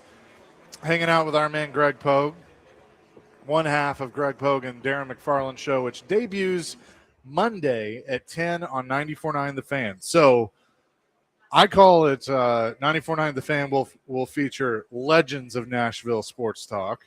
Greg and Darren, 10 to noon. George Plaster, 3 to 5. And Kelly Holcomb. Kelly Holcomb as well. And then young gun Lewis Maddox, as they call him, who has done a great job since he's joined George's show. And then you'll get our normal lineup on 102.5 The Game, starting at 6 with Robbie and Rexroad, Jake Lyman and his crew at 9, us at noon, and then DVD at 3 o'clock. So looking forward to that. Yeah, I told Jake I was coming after because Jake and Nick did the Cats radio when you guys move over to the national TV stuff with Vice and with that. And I told him, coming after you. I mean, I asked him, do you really think the George Plaster show has impacted DVD? No, I look at it, and also we have the 6 that Connor and Nick's been a part of that. Nick's, of course, a part of Next Man Up and the Weekend Huddle as well. Nick, you're all over the place. You got like 4 shows. Well, I just try to help out when I can. I tell you what, I've got him beat. Yeah, seriously. Prep Football Talk with Bubba Spears at Roy's. You guys need to come. You've been over to my 101 show. Well, I've been because you usually call me to fill in. Well, I know. Well, because 9 o'clock Saturday morning. What are you doing? Are you busy? Can you get over to Roy's? Well, it's usually I always call Oregon first. Okay, and he's like, I'll feed you. Yeah, I will. And so I got Prep Football Talk with Bubba at Craig Ladd. 15 years of that. One-on-one with Greg Pogue. I did that here pre-pandemic at Bongo Java for many, many years. Right. Pandemic shut everything down. Now at Roy's. I've got Darren and me. I've got the Metro Game of the Week with you and Jake and Bubba and Nick's sideline reporter. We got that starting tomorrow night. You're doing this week. I'm going to do this week. You get the big game. Pearl Cone and NBA. 100-year-old rivalry back when it's Pearl High. And then this week in OVC, I produce it for the league. That will air every Friday, morning drive, afternoon drive, and on our show every Friday, and it goes throughout the league. And then and when you do that, that's a one-take thing that you do, right? Sounds it, doesn't it? and I said, yeah, it's one take. Fix this mess, okay? And then it hasn't been announced, but I don't care. TSU, so I'll be doing play-by-play the TSU games on Cromwell. So you and Chase, I don't know if I can say that not or yet, but it's there. He's typing something. Is it? And then I'm going to do MTSU women play-by-play again this year. So you've got 9 part-time jobs. I'm glad you finished that. What? You get 9 part-time jobs. 14. So you and Chase will be in Athens, Georgia to watch TSU take on Georgia. That's right. Yeah, I will be down there. Well, you want to do the game with me? Or is this date weekend? This is, I got obligations. Well, all right, I'll come see it at halftime. Is there a breathalyzer in the booth? Because if not, Chase will do it. I carry one with me. I can't start my car without one. So the reason we're going is my lovely girlfriend Erin, her stepdad Tom was a letterman at Georgia, played for Vince Dooley. I have had a blast listening to Vince Dooley stories. He was before Herschel, right before Herschel, but played with him in the 70s. Is that Buck Ballou? No, but a little before Buck. Okay. Buck was 80 on. Yeah, the Junkyard Dogs. Well, and as you said, it's inside the hedges. Yeah, it is. I can't believe I didn't know that. Good Lord. I'm driving. I go, Well, Chase, we want Derek Dooley stories from your He told me he was a ball boy, I think. That's where he should have stayed. Maybe from his campaign when he ran for office. How'd that go? Pretty good. Yeah. About as well as his tenure at Tennessee. God almighty. I mean, but congrats on your TSU. So good for you. Yeah, doing TSU again. Yeah. I enjoy it. And if it's not fun, I'm done. I mean, seriously. You said that 10 years ago. Okay. Well, then you disappear and you come back. I'm having fun. I haven't disappeared. Okay. You're like Pacino in Godfather 3. Just when you think you're out, they bring you back in. No, I'm like Pacino in Serpico. I just get shot in the face. Oh, that's a great movie reference. Oh my gosh. Well done on that. Oh yeah. So yeah, good for you. Who's the so you got prep football talk started last week, right? You got it this Saturday? Mm-hmm. Yeah. We'll have the right open for you this time. Really? That's okay. You're like me and Chase that high school football means a lot to us. Yeah, absolutely. It's still, although the purity is going away, when you're looking at the NIL, the transfer, the one-time transfer, all of the stuff that's done now, but it's still in my mind, the purest. It's also the number one spectator sport in the state of Tennessee. It is. Because if you add, let's say there's 150 home games, right? Every Friday night, 150, probably. Yeah. Let's say each one averages 1,000, which is, let's say 2,000, right? Okay. So that's what, 300,000 every Friday night times 10 weeks. 10 weeks. That's 3 million people total that go into high school football. Vols don't get that. Now they could if they play every home game. Right. Titans don't get that. Predators don't get. What are they? If they do what? 20? Let's say just 20 for easy math. Times 40, that's 800,000. That's right. Yeah. So it's the number one spectator sport in the state of Tennessee is high school football. And I think if we turn our back on high school football, we're done. We're done. Yeah. And that, and it goes with high school athletics overall, but high school football leads the way. When we turn our back on high school football, we're done. And we all have relationships with all these coaches around here. And then you Friday nights, after our game of the week. Yeah, 9:30 to midnight. But like you got Coach Spears with you. I mean, I love Bubba Spears, just his knowledge of the game and the relationships and all that we do and the coaches we talk to. I tell Chase and I, we agree on this. Like NFL and college, Saturday through Thursday, here you go. Friday night for a few hours, just let us have that. Just a few hours. That's all we ask, for a few hours to really get into high school football. And these kids and the coaches and the bands and the parents, they deserve all the coverage on Friday night. Yeah. Well, you're preaching to the choir. Yep. You know what I think. So, yeah, it's looking forward to it. And you guys, you and Jake are going to handle the play-by-play every Friday week. And next week, East Nashville and Antioch. Andre Adams, the quarterback at Antioch, where's he going? Mississippi State, right? It was fun to watch. Yeah. Is it Mississippi State or is it Colorado? Colorado. He committed to Colorado. That's right. So Deion. Yeah. He's good.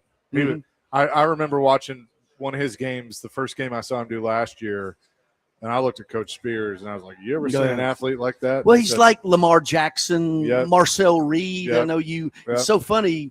You doing the best football player from your high school ever, and I was on the phone the very minute somebody brought in NBA Marcel. I was on with his dad, Rod. Right. At that very moment, Rod Reed. Okay, to tie this all together, when I was producing you guys back in the day, Rod would do a weekly with us when he was the head coach at TSU, and always gave Marcel, who was in the back seat, he was driving him to school.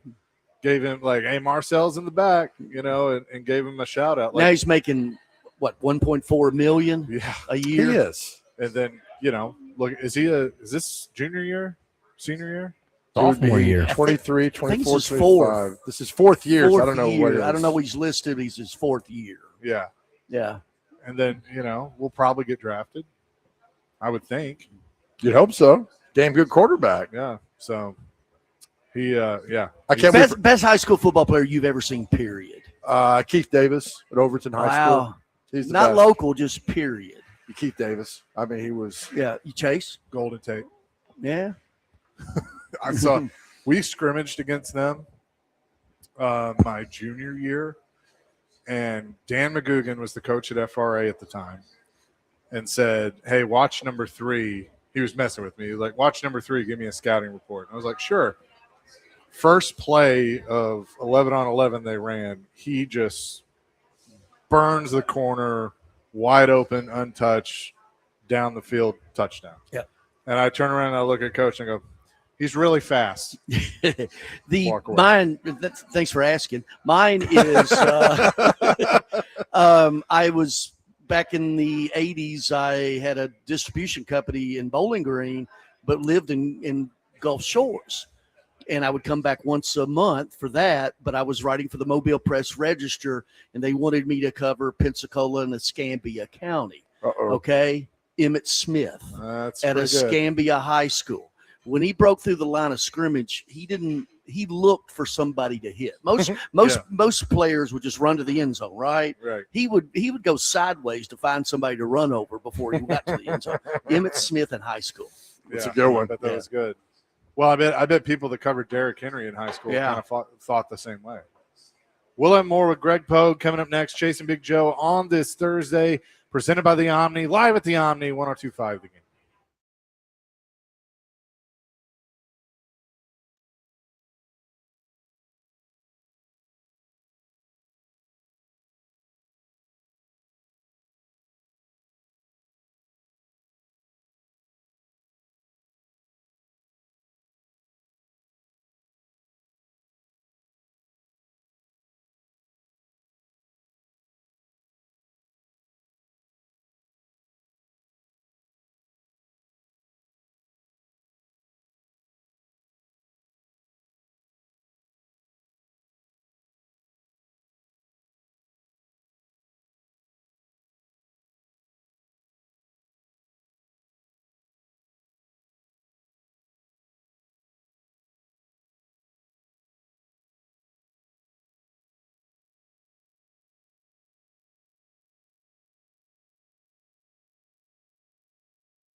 Chasing Big Joe, 102.5 The Game here on this Thursday, live at the Omni Nashville Hotel at Barlines. He's Big Joe. He's Greg Pogue. I'm Chase McCabe. Yeah, we're going to be doing our show at Deja Vu. Are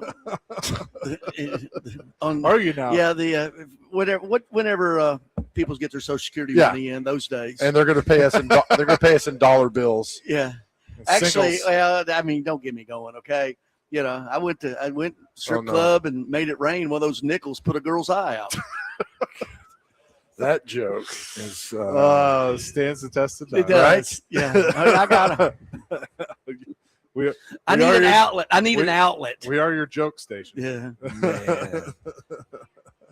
Something like that. But again, Greg Pogue, Darren McFarland starting their show Monday from 10 to noon on 94.9 FM, 94.9 The Fan. So you'll get Greg and Darren from 10 to noon, George Plaster, Kelly Holcomb, Lewis Maddox from 3 to 5. So plus ESPN Radio all around. It's an all-day thing. Well, you got Jeff Hill.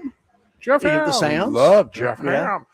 Chasing off the reference, our greatest interview we ever did with you, a part of it, the Kevin Durant interview that we had, which was an absolute train wreck, which was, you had the question. We had Kevin Durant on promoting a movie called Thunderstruck or something.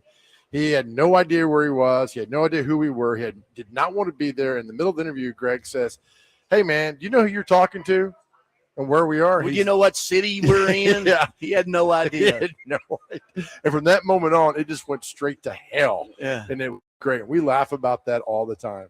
Yeah, but sometimes you got to have fun with that. Was it you guys that we had Bobby Bowden on? Or was that one of the other 12 shows I've worked with? Okay. I don't remember. Johnny Franks. No, I never produced him. Well, I got some Bowden, so I would have remembered having Bowden on there. I think it was Morning Drive. We had Alan Bestwick on one day, and he was on. Remember when he went? I heard that. Yeah, he went to hang up, and he just didn't care about us at all. And he went to slam the phone down, and the phone, he missed the ring or whatever, and hit the ground. You hear him grumbling and mumbling about the phone, and he gets it. Then he just slams it down on the air. I couldn't stop laughing because he did not want to be on the air with us. It was a terrible interview all the way around, and him slamming the phone down in pure anger was an amazing moment. We laughed about that for a long time. Yeah, my favorite one was we did the top 10 Saturday Night Live skits of all time. Pretty good. What was number 2? Yeah, with number 1 got me suspended. You know, we all got in trouble for that one. I got in trouble for laughing. Yeah, I got in trouble for allowing it to happen. I got in trouble for saying it. Yeah. Who was it that you had? I got in trouble for not hitting the dump button that we didn't have. Oh yeah, that's right. Fred Hickman. Yeah, do you want to do that one? Yeah. Well, he was in New Orleans on TV at CNN, right? Forever he passed away too. Yeah, and well, he can still laugh. So I got him to come on the show, and then so I did a bio, never expecting you to read this bio on the air. This is because I put it on the grid. No, you had it up on the grid. I go with WDNZ in New Orleans. And I go okay, and he was like, "What?" And you guys are just like, I look over there and you're below the table.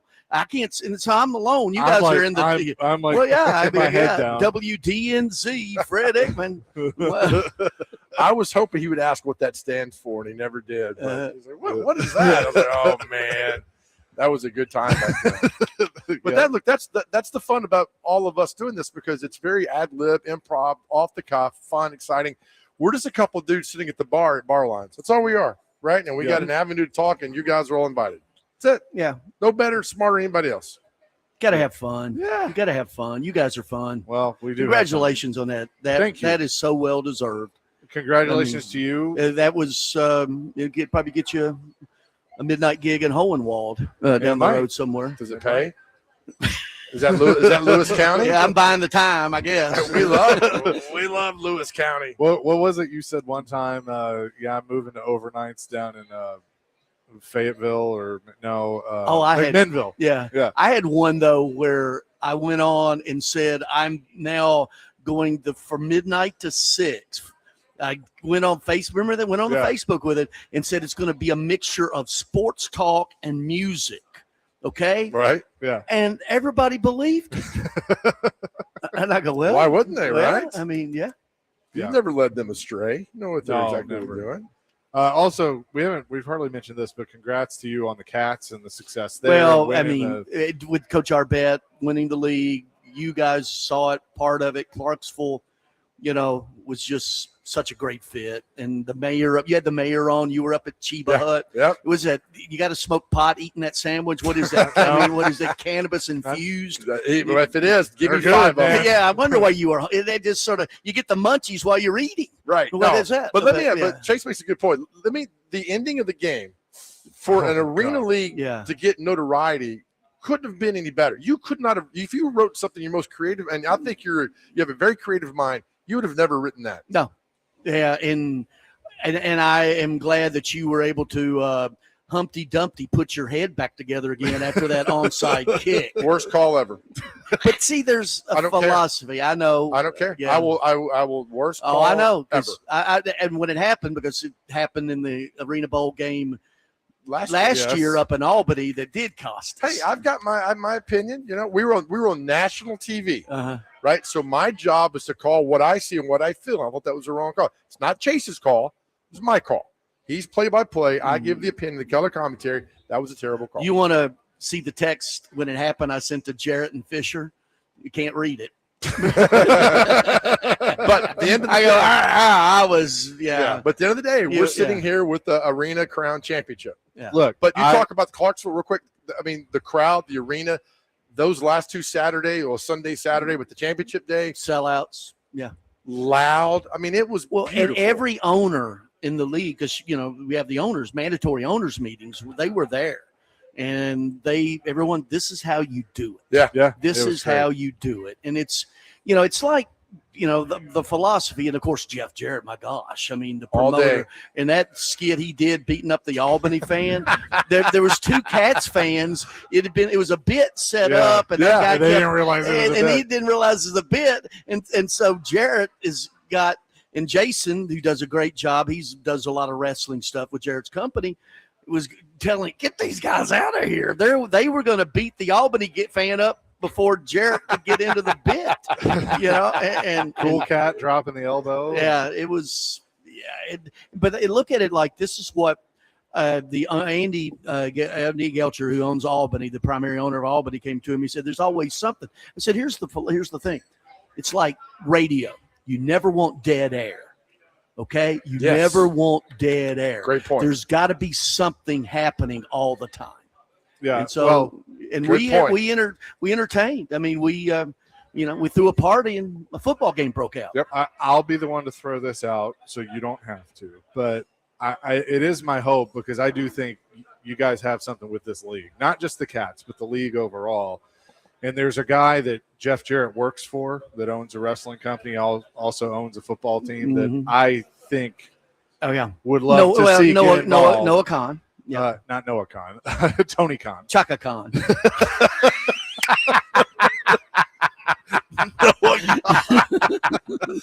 Oh my God! One of those Khans. Does he tour with Eric Chesterfield? Oh my God! We're throwing out all the hits now, aren't we? I got to tell that story. I got to tell that story. Okay, fine. So we're blessed at 102.5 The Game in Cromwell Media. We get some tickets to concerts at Bridgestone, and Eric Church was playing the show.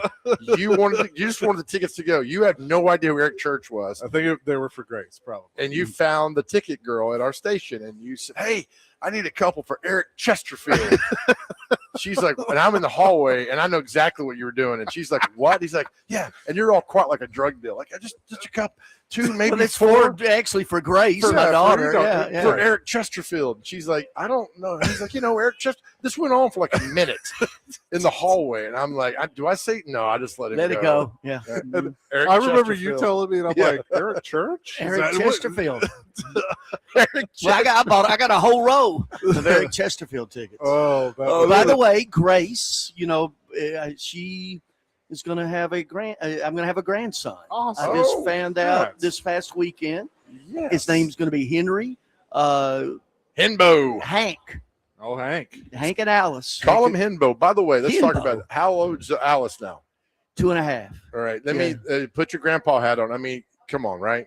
Oh, it changes your world. It's I've seen it with you. Oh yeah. I mean, when she shows up, she comes on Monday and Tuesdays to our house. Goes the other grandparent, grandmom on Wednesday, Thursday. So we get, and when I just throw my wallet in the floor. What does she do? There it is. Whatever's in there, you can have. It's yours. What does she do on Friday? Just It was stay at home by herself? No, yeah, she's out. She's out working. He's got her selling. Yeah. Kyle's off on Fridays. Okay. So he's like, sweetheart, just walk in there and see if they want to advertise. It's okay. Yeah, I got her working on a trade. Cross-driven construction. Oh my God! Don't see. What are we playing? All the hits now. One more. Yeah, one more. One more. There was an ad that Greg had to cut for Chase. And look, commercials usually about 55 seconds because you put something at the beginning, at the end. You read this spot for this company. And you're like, and you were so proud of it, and you had this voice inflection in the middle of it, and like, well, they work for the Lord, like they're working for you, and you just had to spin on it. And you're like, Chase, how's that sound? Chase, like, it's 1:57. No, I was like, it's supposed to be a 30. It's like 2 minutes. It was the absolute best. No, he didn't remember what he said. He goes, "You got it down, right?" I'm like, "No." Oh my gosh! And they may, who knows? They may still be in business. I can say, hey, on my show, it doesn't have to be 30. It can be whatever, right? So give that company a call. Cross-driven construction. Oh God! They said they're working for you, like they're working for the Lord.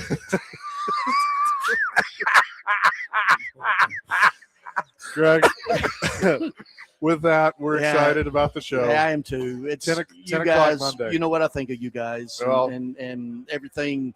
We get to share so much, and again, Strike and Spare Family Fun Centers, Larry Schmitto, Mike, Steve, Ron, Philip Cox. They believe in what we're doing and a lot of things that we do. Real quick, Larry Schmitto, I go on record, statue for that guy. Yeah. Not absolutely. Doubt my mind. Why there's not one out in front of whatever bank sponsors that thing now? First Horizon. First Horizon. Yeah, I know that. Larry Schmitto is at the top. Mount Rushmore, he's number one. No, and I love Jeff and Doug Scopel. I'm just kidding with that. But there needs to be a statue to Mike Schmitto. Mike Schmitto. There is one. No, there is one. It's right over there in front of the bar. That's a Mike Schmitto. Hey Nick, you see what I dealt with for 2 years? Yeah. Oh gosh. See you, boys. Thank you, Pokey. Yep. Starting Monday at 10 o'clock, 94.9 The Fan. We'll have more coming in the 2 o'clock hour. Chasing Big Joe, 102.5 The King.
Hour number 3, Chasing Big Joe, 102.5 The Game, live at the Omni Nashville Hotel at Bar Lines. He's Big Joe Dubin.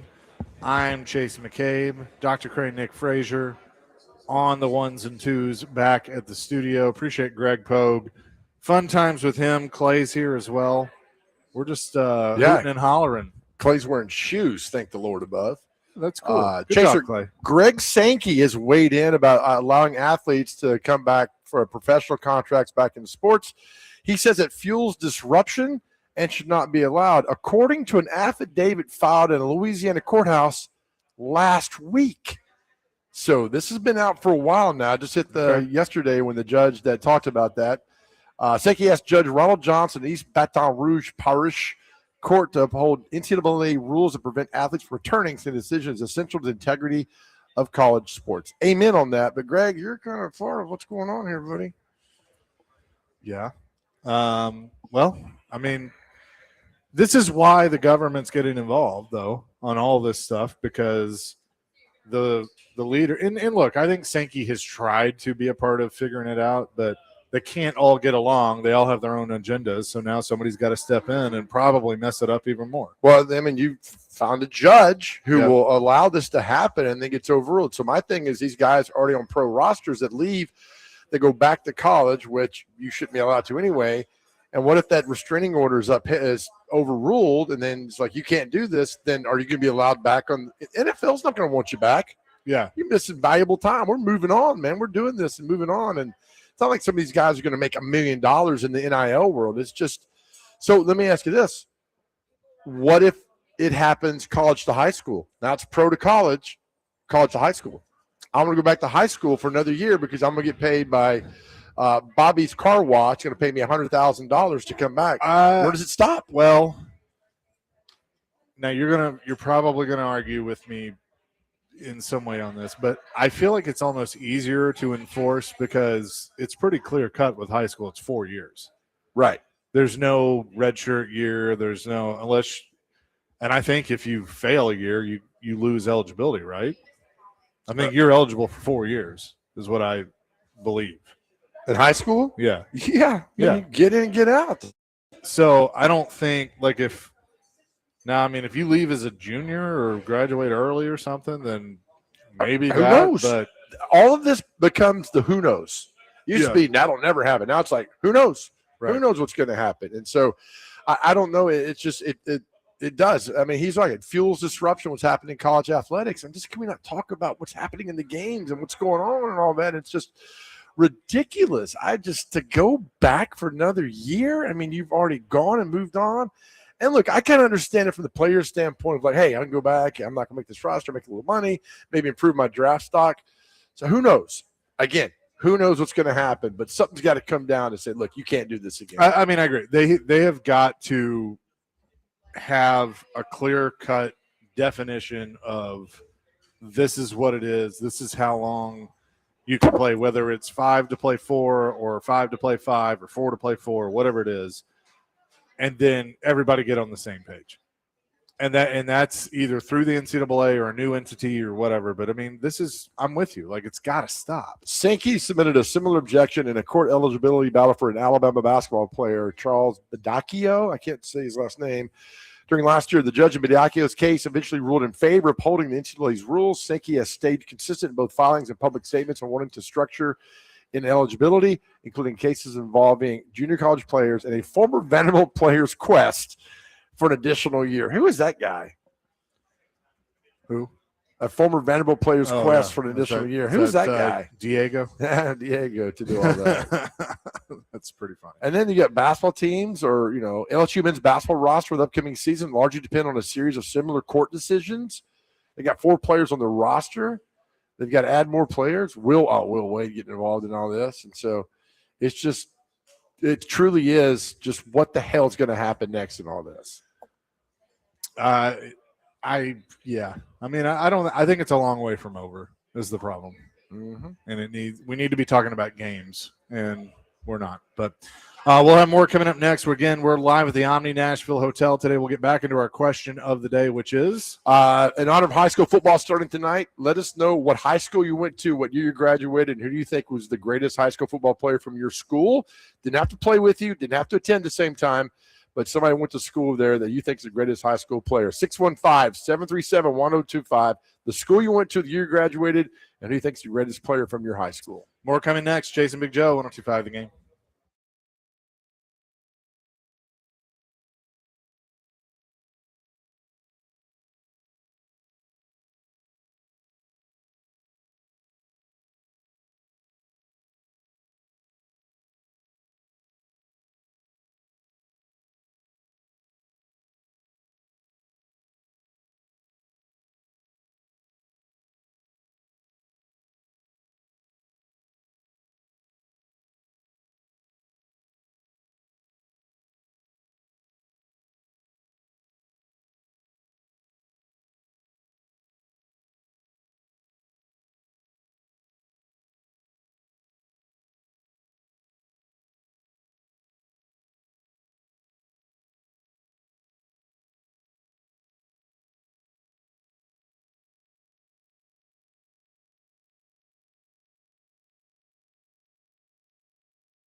Jason Big Joe, 102.5 The Game here on this Thursday at the Omni Nashville Hotel at Barlines.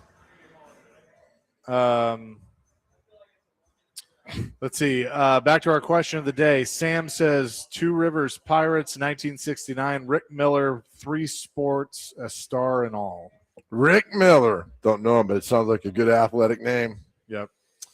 6214, Jeff Womack. I graduated in 1983. What school? Warren County. Warren County? Okay. Is that right? Jeff Womack from Warren County? I think he was pretty dang good in high school. 4047, I went to McNeil High School in Greene County, Kentucky. Graduated in 1971. Played with probably the best athlete maybe in high school history anywhere, Don Gillett, I think is how you say that. He won the World Series 4 years in a row with the Reds and Yankees. Gillett or Gullett? Gullett. Okay. Gullett. Pogue played with him in high school. Reds and Yankees, still holds the Kentucky high school record for most touchdown points scored in high school football game. 72 points, 11 touchdowns, and 6 extra points. Good Lord. Mike on Kentucky Lake. That's awesome. What a game that would have been to watch. Viking Matt, Birmingham High School, class of 95. Malik Jackson, a defensive tackle. Did he go to Knoxville, the UT? Malik Jackson? Did I remember that name? Sounds familiar. 95? Birmingham High School. Where Birmingham High? Okay. Yeah. Is that the name of the high? Text back. Is that the name of the high school? I don't recall a Birmingham High School name. In Birmingham? Yes. Like there's no Nashville High School. There's no Knoxville High School down. So, yeah. What do you think about this Neyland Legacy uniform that Tennessee came out with? What does it look like? Okay, so you haven't. I think you're going to hate it, but I'm going to show it to you. You know me. I know you very well. Hang on. How you doing? You good? But I like all the response yesterday to the Tennessee, Alabama wearing their home jerseys the next 2 years. Oh, yes. And somebody tweeted out the Sports Illustrated article from the late 60s when Tennessee beat Alabama in Knoxville and they're wearing those jerseys. I'm like, that is perfection. Not a fan at all. Okay, so is that smoky gray? Smoky gray. Ugh. I love the interlocking UT. I'm a fan of that. Where do you see that? Right here. Oh, okay. It's got the blueprint of Neyland on the shoulders. All right.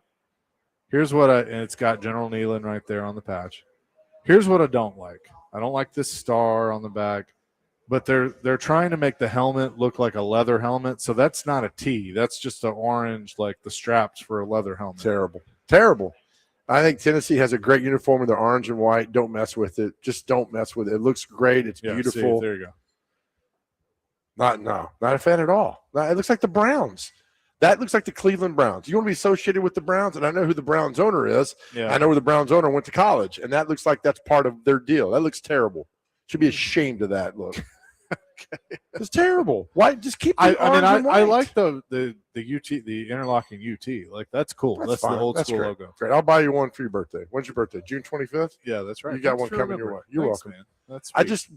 It's just some of that stuff is so beautiful and iconic, and it's now. It's nostalgia. This looks good throughout time, and leave it like it is. Yeah. But I'm with you. The fact that third Saturday in October, they're both going to wear the crimson and orange. Fantastic. Thank you. I love that. Really good look for both of those schools, and I like it. And I just don't like all of the nine. I'm not a fan of the all. I told Dr. Craner, I'm not a fan of the all whites because everybody's got the all whites. So I'm not a fan of all that. I like what Tennessee and Alabama are going to do, and I wish more schools would do that. I just wish now that Adidas is back with Tennessee, I wish, and I don't know if you like this or not, but on the white uniform, I love the black outline on the number. I just thought that looks so good. Yeah, I was like, Peyton. Give me the Al Wilson jersey from '98. I give me that. Well, I think big block letters, bright orange. Give me that. Well, I don't know about the white one, but the white one had black on the outline of the number. Is that when Peyton had that one too? Yeah. Hey, it was like, man, I was black outline on that. I throw a lot deeper ball on that ball sometimes. You know what I'm saying? The Arcentae coming to Knoxville September 26th. It's right now. It's family over legacy. So yeah, I don't. Yeah, is this what you're talking about? Yeah, give me that just obnoxious orange. I love it. Yeah, I like that, but see, I like this too, like for the white. The big number with the black outline. Yeah, okay. All right, I'll give you that. But give me the big block number for those things. Oh, yeah, 100%. That's one thing I really like about the Titans' new uniforms is they're kind of the block numbers, the old school. I love it, man. I love all that. That looks really good. And look, I enjoy this because we're not talking about NIL. Yeah. Jerseys and appearances and how you look. You look good. You play good. You feel good. All that goes together. And I really do. Look good, feel good. But I've always loved the orange tee. I mean, the helmets in the SEC, the helmets in college football are all good. Of course, we're SEC biased because we live here in Nashville, but these helmets throughout the years are just leave them alone. Has Tennessee already announced the dark mode jersey, like the black jerseys? They announced something today. What did they announce? Well, this today? is smoky gray. They announced today, but they have the black one too. Who would they play? I mean, you don't come out of the gate with it versus Furman. You don't play Kennesaw State. Maybe you roll it out. Don't do it against Texas. Texas, I want the obnoxious orange. Oh, like I think they'll never do it because TV wouldn't let them do it. But both wear orange because they're different shades of orange. Oh yeah, white, but they're both white helmet. That'd be great. But we said like Alabama, Mississippi State can never wear their home jersey. They look just like it's the maroon, it's the crimson. They all look pretty similar in the heat of the battle when you're fixing to get planted. Didn't a few years ago, didn't USC UCLA do it? They've done it every year. Okay. I think they've done it as far as I can go back. Remember, they both run their home jerseys because they're so different in their color structure with all that. But I just, I don't like the helmets being touched. I'm an old man. That's fine. But I like the white helmet and the big orange tee, man. That just it's iconic. It's all these things. They're like if Penn State ever put a logo on their helmet, I'd be pissed. Like that helmet is what it is. Notre Dame's what it is. All those helmets are just they make the school. You look at them, you immediately know what it is. Yeah, I think that's really good. NFL, I don't care as much about the helmets. The more I see that Titans helmet, though, the more I like it. I do like it. Yeah, I do. We got a trade? Not really. The Predators did trade some guy I've never heard of named Sutter Muzzatti to Detroit for future considerations. How dare you not know who Sutter Muzzatti is? That guy's a left winger, played for the Harlequin Romance. He was at my Thanksgiving last year. Oh, nice. He was, wasn't he? Our resident Vols fan, Robbie Stanley, does confirm they've released the dark mode jerseys, basically the same that they have been under Nike, but now with Adidas. Okay. But there's not a game they've been. Yeah, I don't think they've named the schedule. Okay. Yeah. By the way, this video you posted of the robot, I can't get enough of it. He's training. Well, first of all, he's training for. If you haven't seen this, there's this robot who's training for the Robot Olympics, which I don't know why robots got to train. Anyway, he goes off the grid and runs into a retaining wall, falls back, and explodes.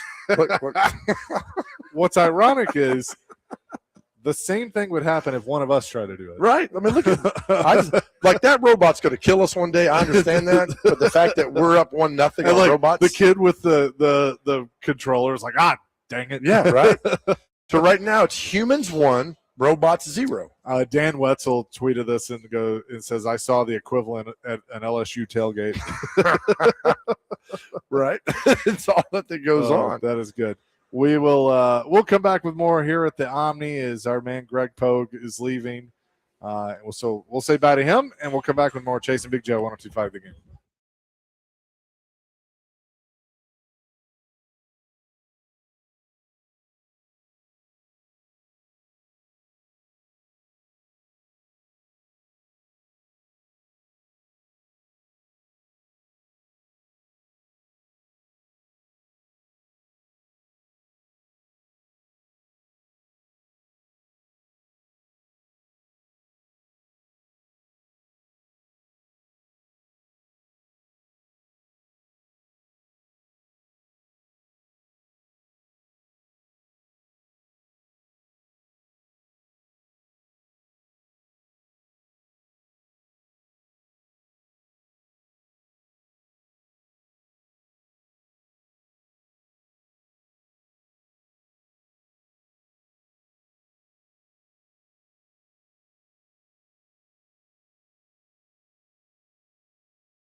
Chasing Big Joe, 102.5, the game on this Thursday. I'm sorry, man. I can't.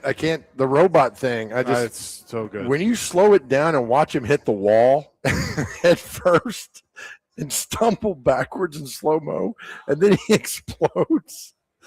I mean, that is some great video. I'm so glad. Did you see the one a few weeks ago where the robot was dancing? He spun around and kicked the kid right in the crotch. Yes. Oh, man.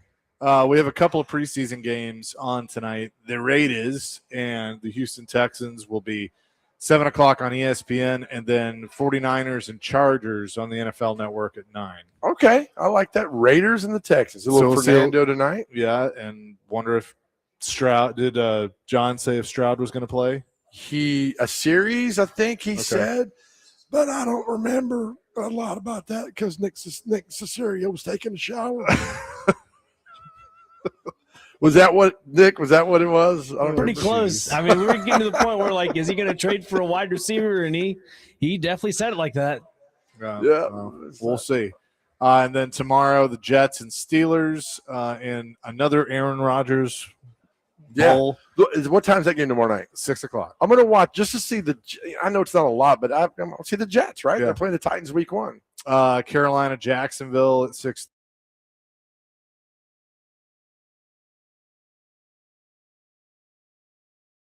They're being on Fox. Actually, the only game Sunday is Seahawks and Titans. How did that get on national TV? I don't know.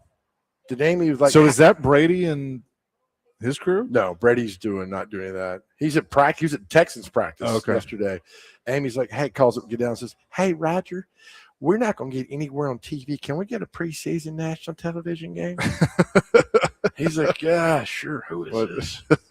Yeah, just leave me alone. Yeah. So that'll be interesting to watch. I'll probably have some games on tonight. Yeah, and the joint practice tomorrow at the Seahawks. So arrive in town today, and they get up there tomorrow. And again, we talked yesterday a little bit about the concerning level, like with Cam. I mean, a slight concern, but let's see how he does in this game and gets better. And if it's we saw last week, I'd be now the concern meter goes up. Does he play more or less than he played? Same. I think he plays 20 plays, roughly, whatever the rule was. For the first quarter? Yeah. See, now, if ever there was going to be a game to take him into the half, it would be this one. Sure. I think. All right, whatever. But and then if you've seen enough, either a series or don't play him in the third one. And if I'm Dable, I'm like, listen, do not run. If it's not there, just throw it outside, throw it out bounds, do something, chunk it outside. Just don't run. We don't need you injured. And I bet you Brian Daboll does not have a single running play in that playbook for Cam Ward. I wouldn't. I ain't putting him anywhere. Nope. The Cam Ward is not running. I know the video game doesn't really tell you that much, but when I run with him on Madden, he can barely run. He's slow. I'm just saying. Oh my gosh. Comparing the video game to I prefaced it by saying I know it's not real. I know, but then you went ahead with it, which makes me laugh. I did that just for you. Yes. I don't see Cam Ward run. If he scrambles in a regular season game, fine. I don't want to design run. They ran Probably not. They did a design quarterback draw to Will Levis, and he took off running. I think he ran into the center's butt and bounced back, and the Niners just clobbered him. That's fine. If your third team wants to run, do it. See whatever. But so it'll be Kenny Albert, Jonathan Vilma. Okay. Yeah, Brady ain't messing no preseason game, man. He was glad handing in Houston because I saw him walking the side. What time is practice tomorrow? I have no idea. I got the email, but I didn't check it because I know we would be out there. But maybe we're out there tomorrow though. It's 12 to 3. Chaser's looking, folks. Hang on. Well, because Kenny, Kenny's a friend of the show. We haven't talked to Kenny the mailman. Hey, I've been busy the last couple of weeks. I've had an overload of delivering Amazon packages around town. 10:30 to 12:30. I picked up a new route. We might look into that. See if we could get Kenny Albert on the show. Kenny Albert. Hey. Well, not quite, but that could be interesting. But yeah, I think that joint practice tomorrow is going to be important and kind of see. You're going up against the Super Bowl champions. That defense is really right. good. You are. I mean, so let's see Cam again. If Cam's struggling against one of the best defenses in the league, then okay, cause for concern. Yeah, I mean, I still make the throws, make what you're paid to do, and get out there and get it done. But hopefully, he hits everything in stride, and then looks good Sunday night for the times he's in there. Then next week, the Bears come to town and do that and build it up. And the 13th hit the field against the Jets and off and going. Again, we've talked about that again ad nauseum, how important that first game is versus the Jets. I don't care if you win 20-19 or 57-0. You got to win that first game versus the Jets. You have to, because I'm afraid you lose that game to the Jets, you start out 0-4. There's not a doubt in my mind. You beat the Jets, feel confident. I think you could hit 3-1. I could. That's how big that game is. I 100% agree with you on that. I mean, I think that game is pivotal to the success of your season. And I don't think this team is the best by any means, but I think they got the right guys that, will play for the guy next to you. Right. And that can take you a long way. But if you lose to the Jets, who I believe are the worst or one of the worst teams in the league, then you're going to start to believe that you're right there with them. Yeah, no doubt. So go out, punch them in the face, and win the game. We always talk about the most important game is the next game. I don't care what you're talking about. But for this franchise, this is one of the most important games they've ever played. I mean, every game's important, and you could tier them 1, 2, 3, 4, 5, whatever. But this new coaching staff, last season, Nissan Stadium, number one quarterback in his second year. I mean, everything the intangibles of, all right, let's see how this comes together. And I firmly believe they have the right head coach at Vanderbilt Health Sports Network Arcade, whatever that thing is called over there in Robert Saleh. I firmly believe that. So the last time the Seahawks played at Nissan Stadium, which this will be their final visit to this iteration of Nissan Stadium, they defeated the Titans 30-24. That was November 23rd of last year. That was a good game. Titans were in that one. That was a closer game than a lot of people thought it would be. That was the Seahawks playing with their food game. Yeah, they knew.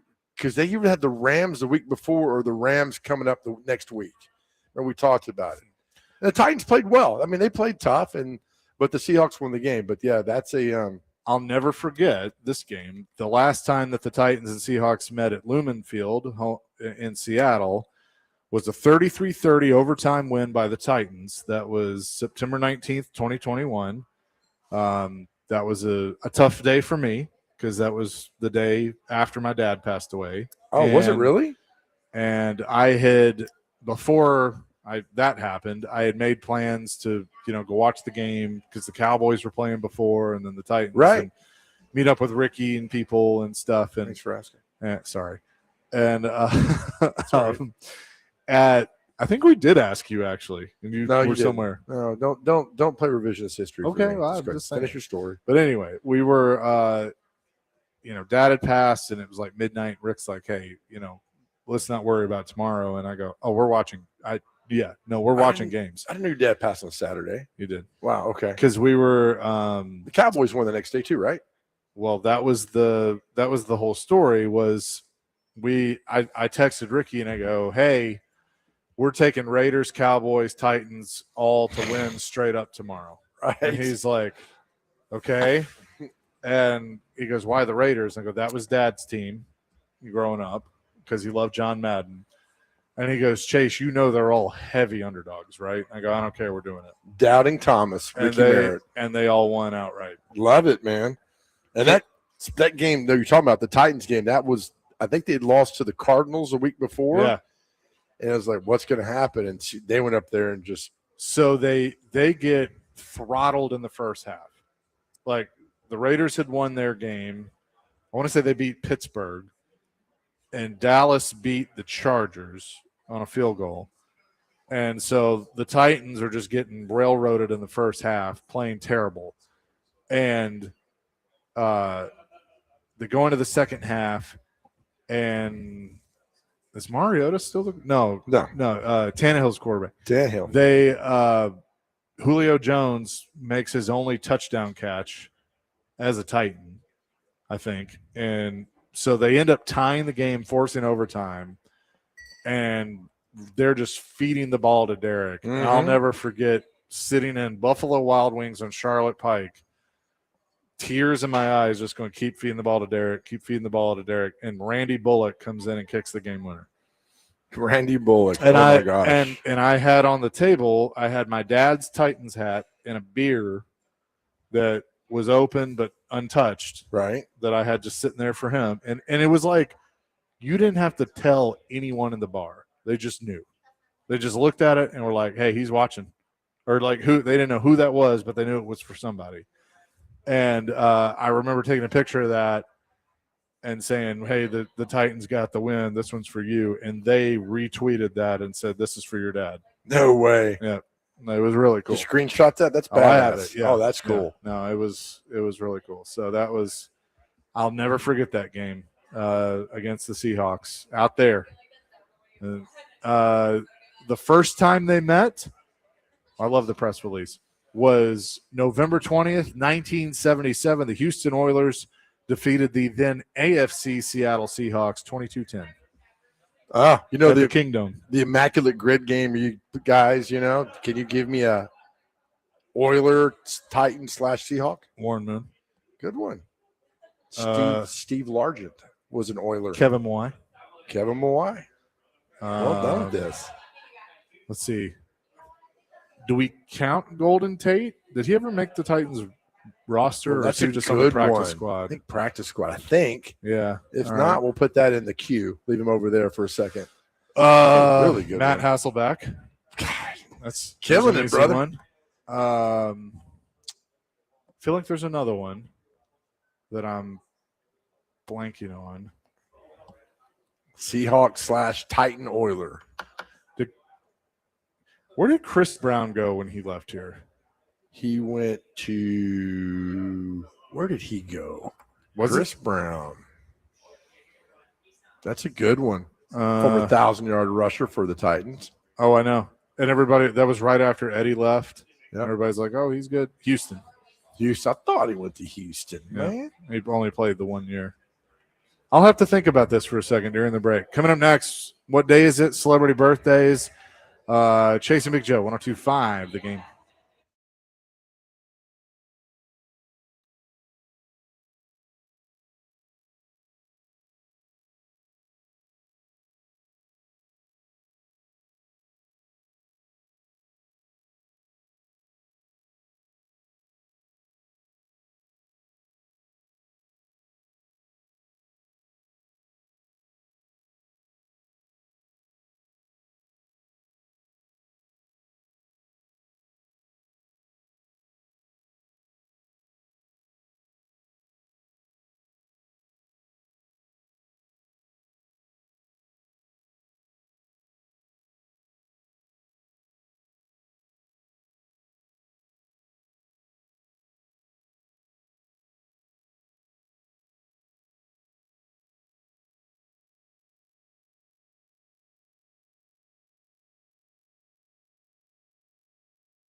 Chasing Big Joe, 102.5, the game here on this, what is this, Thursday, here at Omni Nashville Hotel at Barlines. All right, some former Titans and Seahawks. Our friend Michael Pope said, this is a good one, Steve Hutchinson. Oh, my gosh, right? Yep. That's one. We got another one on the text line, Tyler Lockett, who was just here last year. So that's one. But, yeah, I mean, Warren Moon, Matt Hasselbeck, Kevin Wine were the ones that came to me right away. A couple good players right there, man. By the way, 9 days to college football. I mean, obviously our favorite number 9, the late, great Steve McNair. Right. Tony Romo, who's not the favorite right now. No, he's not. I don't know if we'll ever see him again or not. Just hope he gets the help he needs. Yeah. For show. With that, let's get to what day is it in celebrity birthdays. Okay, first on the list we have National Hazy IPA Day. Okay, hazy. I didn't know that was a thing, but National Lemonade Day is today. National Virtual Worlds Day. World Mosquito Day. National Radio Day. Here you go. Hey, there we go. What? Doesn't get any better. No, it doesn't. National Chocolate Pecan Pie Day. We all know what we don't give away, and that's our pie for free. Thank you, buddy. National Day of Medical Transporters Day is today, so celebrate all those that work in the medical field. National Accessible Air Travel Day, and this one I'm not a fan of, International Hawaiian Pizza Day.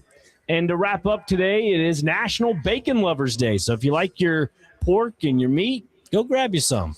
Wait, why don't you like Hawaiian pizza? It doesn't belong on a pizza. Pineapple doesn't belong on pizza. We're gonna fight on this, Dr. Crane. Come on now, don't do that. Yeah, I'm sorry, guys.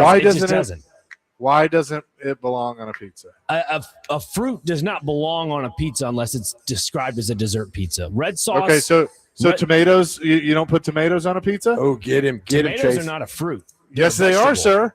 No, they're a fruit. Look it up. Get him, Chase. They're a fruit? Chase. Really? No, they're a vegetable. They're a fruit. So explain to me why tomatoes are in the vegetable section at the grocery store, but not in the fruit section. Get him, I don't Chase. make the rules. I'm looking this up right now. Tomato, who is You better be right by this, Chase, because I defended you. I've always been told that it's a fruit. But you're right. People call it a vegetable. But what is it? It says a plant whose fruit is an edible berry that is eaten as a vegetable. Huh? That's what it says. It says it's a plant whose fruit is an edible berry that is eaten as a vegetable. There's got to be a clearer definition than that somewhere. I don't know. So are you both right? You're both right. I think we're both right. We are both right. So, Dr. Crane, I know you do the pizza on the side. If I came to you and said, look, man, I need 500 pizzas with pineapple on it, are you going to make that pizza for me? Yeah, there's an upcharge. Thank you. Upcharge of what? Being a jerk? You have to find out. Okay. All right. I create Neapolitan pizzas that people enjoy to eat, not Neapolitan pizzas that are sacrilegious. Okay. Capitalism means you'll make what I ask you to make, and I'll pay you the money. That's right. You're absolutely right, and I'll give you that upcharge. Nick, never forget the phrase of somebody your grandfather probably knew. Everybody's got a price for the $1 million man. Indeed, Ted DiBiase. Lord. All right, go ahead. Sorry. You good? That was the last one. National Bacon Lovers Day. So if you like your pork, go and grab some. I love. Will you put bacon on pizza, or is that a no too? No, that's a yes. It's a meat lovers. Jerk. All right, time for celebrity birthdays. Get these within 2 of your actual birthday. Dr. Crane, since you're a tough guy, you go first. How old is former New York Yankee and San Diego Padre third baseman Greg Nettles? Why I oughta. Let's go 70. 61. 82. Chaser, how old is former Indiana basketball player, NBA coach Quinn Buckner? 74. 77. 72. Chases up 1-0. Dr. Crane, how is former Seattle Mariner pitcher, left-handed Mark Langston? Very good pitcher. 62. 58. 66. Chaser, how old is Andy Bennis, former Cardinal pitcher? 78. 81. 59. Dr. Crane, how old is Hall of Fame baseball player, former Tennessee quarterback Todd Helton? Todd Helton is 53. 56. 53 exactly. Dr. Crane's up 2-1. I don't really dislike a lot of celebrities. I really dislike this celebrity for something that happened one time. Chase, how old is Al Roker? Not a fan. 81. 73. 72. Dr. Crane's up 3-1. Dr. Crane, how old is Fred Durst from Limp Bizkit? Franklin's 58. Listen out there in Franklin. I'm going to say 55. 56. We're tied. No, it's 3-2. Dr. Crane's still ahead. Chaser, how old is Spider-Man Andrew Garfield, who's also in the Social Network? 34. 44. 43. You're up 4-2, Dr. Crane. Dr. Crane, how old is your favorite singer, Demi Lovato? 35. 31. 34. Dr. Crane's up 5-2. Chaser, how old is Don King, boxing promoter? I'm going to be honest with you. I didn't think he was still with us. Same. I had to look him up. 87. 88. 95. Speed round real quick. Dr. Crane, news anchor Connie Chung. 71. 77. 80. Chaser, singer Rudy Gatlin of the Gatlin Brothers. 83. 84. 74. Dr. Crane, John Hyatt, singer-songwriter. 80. 79. 74. One more real quick. Chaser, rapper KRS-One. 51. 44. 61. Dr. Crane, friend of the show, actor Billy Gardell from Mike and Molly. Oh, yeah. 53. 55. 57. Chaser in striking distance, our last birthday. Chase gets to go. Actor Brant Daugherty. Brant Daugherty from Pretty Little Liars. Not to be confused with Brent Doherty. Correct. So tie the game. Pretty Little Liars. 56. 49. 41. That's it. Dr. Crane, you win. Good. You've won like 8 of the last 9, buddy. Yeah, he's been on in lately. That's That right. is going to do it for us here today from the Omni. Thank you to them for having us here. Always. And again, our message every show out there to the guys out there, I need you to go to therapy. I need you to go to therapy. Let me tell you what, there is hope even when your brain tells you there's not hope. There is hope when your brain tells you there's not hope. I just need you to go to therapy. Every guy I've talked to that's gone to therapy, it's changed their life. It changed my life. I just need you to go. It's that simple. unitycares.com/Big Joe. Go to therapy. Know how beautiful you are. Know how wonderful you are. Know how much you are loved. I tell you all the time, you have not met everybody that's going to love you in your life. You got a lot of loving left to go, my friend. So be there, be strong. We love you. And know, more importantly, more than anything else in this world, how much God truly loves you. Amen to that. Peace, love, rock and roll. DVD coming your way next. 102.5 The Game.